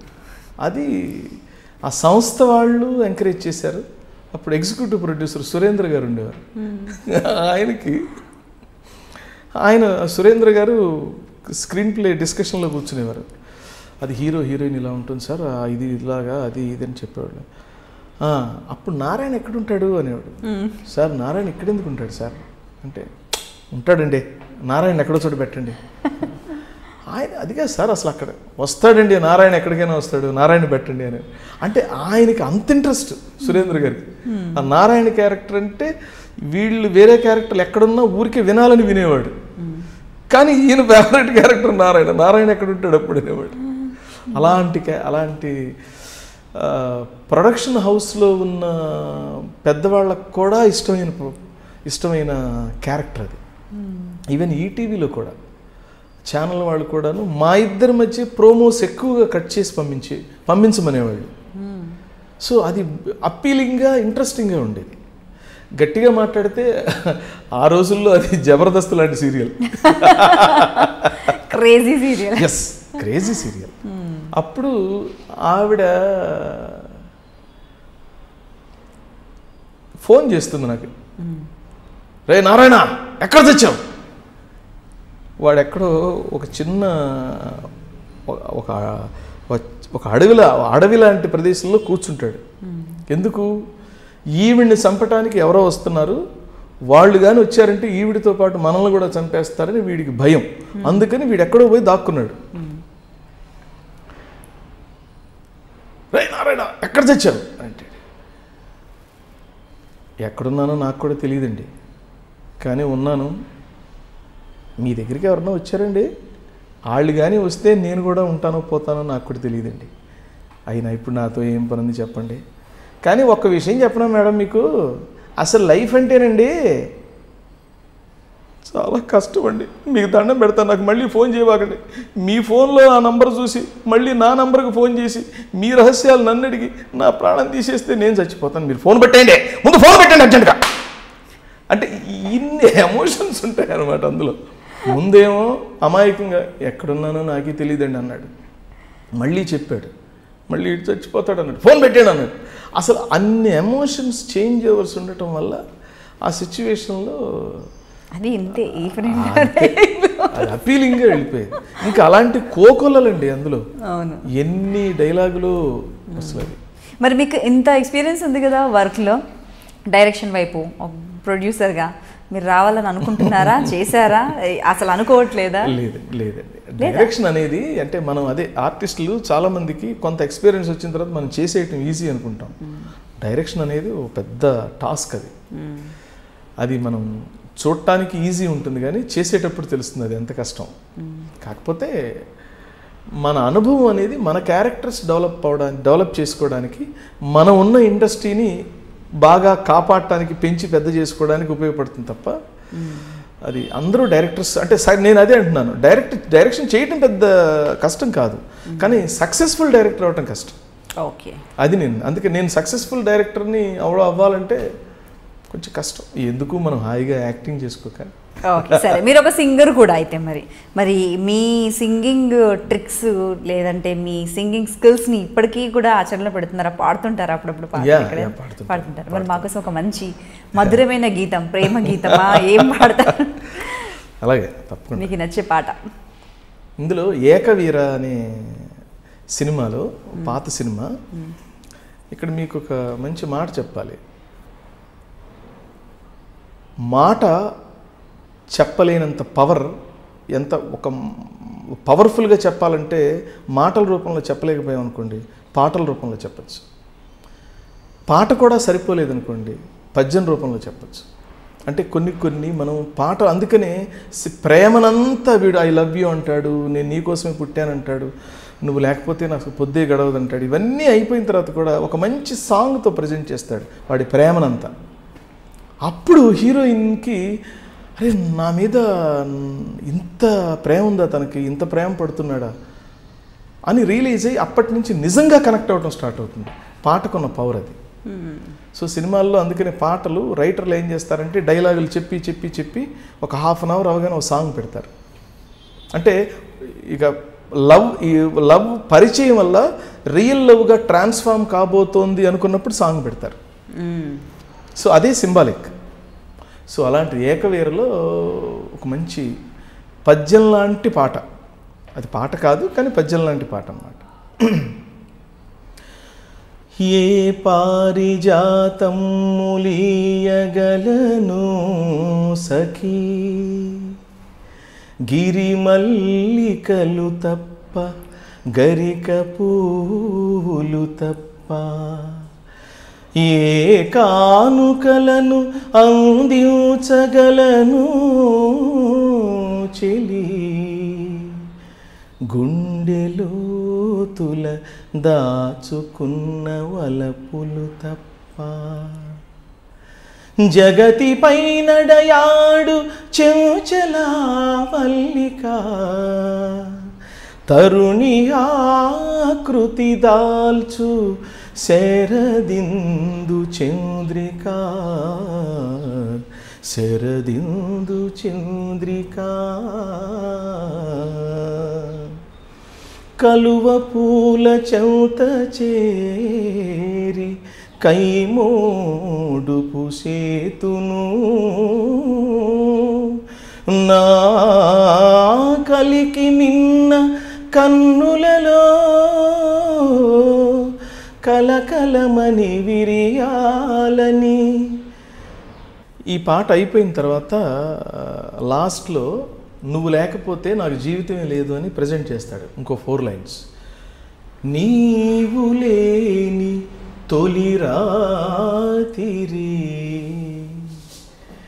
నిట్టూర్పుల పెను చీకటి, నీవు లేని విరిపానుపు,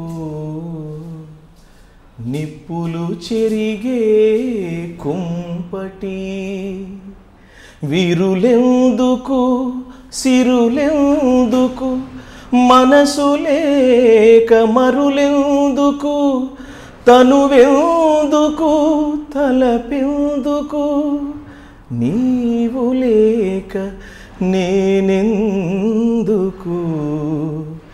నీవు లేక నేనెందుకు. ఇది వండర్ఫుల్, అంటే వెరీ ఎక్స్ప్రెసివ్ సాంగ్ అని, చాలా మీనింగ్ఫుల్ సాంగ్. అలాగే పాత పాటల్లో మీకు ప్రాణం ఖరీదని సినిమా ఒకటి ఉంది, చిరంజీవి గారు ఫస్ట్ సినిమా. అంటే ఎక్స్ప్రెషన్ బాగా ఉన్న పాటలు పాడుతుంటే మనం కూడా ఎంజాయ్ చేస్తాం. అది ఒక పేదవాడికి గొప్పవాడికి ఉన్న తేడా అని జాలాది గారు రచన, కీర్తిశేషులు ఆయన చనిపోయారు, ఆయన ఒక పాట రాశారు. పలుపుతాడు మెడకేస్తే పాడియావురా, పసుపుతాడు ముడులేస్తే ఆడదాయేరా, పలుపుతాడు మెడకేస్తే పాడియావురా, పసుపుతాడు ముడులేస్తే ఆడదాయేరా, కుడితి నీళ్లు పోసినా అది పాలు కుడుపుతాది, కడుపు కోత కోసినా అది మడిసికే జనమనిస్తది, బొడ్డు పేగు తెగి పడ్డా రోజు తలుసుకో, గొడ్డు కాదు ఆడదనే నిజం తెలుసుకో, యాతమేసి తోడినా ఏరు ఎండదు, పొగిలి పొగిలి ఏడ్చిన పౌత నిండదు, దేవుని గుడిలోదైనా పూరి గుడిసెలోదైనా గాలి ఇసిరి కొడితే ఆ దీపముండదు, ఆ దీపముండదు, యాతమేసి తోడినా ఏరు ఎండదు, పొగిలి పొగిలి ఏడ్చిన పౌత నిండదు, అందరూ నడిసొచ్చే తోవ ఒక్కటే, సీవునెత్తురులు పారే తూము ఒక్కటే, మేడ మిద్దెలో ఉన్నా మరి చెట్టు నీడ తొంగుల్నా, నిదర ముదర పడినాక పాడే ఒక్కటే వల్ల కాడు ఒక్కటే ఆకలేసి అరిసినోళ్ళు కాకులంటరా కూత నేర్చినోళ్ళ కులం కోకిలంటరా యాతమేసి తోడినా ఏరు ఎండదు పొగిలి పొగిలి ఏడ్చిన పౌత నిండదు. వండర్ఫుల్, చాలా సూపర్ వాయిస్, మంచి బేస్ వాయిస్. సో దీంతో పాటు యాక్టింగ్తో పాటుగా నిజంగా సింగర్గా కూడా మీరు ట్రావెల్ చేస్తుంటే బాగుండేది. సార్ ఒక పాట అన్నాను, బట్ 2 songs పాడారు, చాలా బాగుంది. మరి పద్యాలు కూడా బాగా చెప్తారు కదా, మీరు ఒక పద్యం మా కోసం. షూర్. కాంచనమయ వేదికా కనత్కేతనోజ్వల విభ్రమము వాడు కలసజుండు సింహలాంగూల భూషిత నభోభాగ కేతు ప్రేంగణము వాడు ద్రోణసుతుడు కనక ఘోవృష సాంద్రకాంతి పరిస్ఫుట ధ్వజ సముల్లాసంబువాడు కృపుడు లలిత కంబు ప్రభాకలిత పతాకా విహారంబువాడు రాధాత్మజుండు మణిమయోరగ రుచిజాల మహితమైన పడగవాడు కురుక్షితిపతి మహోగ్రశిఖర ఘనతాళ తరువగు సిడమువాడు సురనదీ సూనుడు ఏర్పడజూచి కొనుము.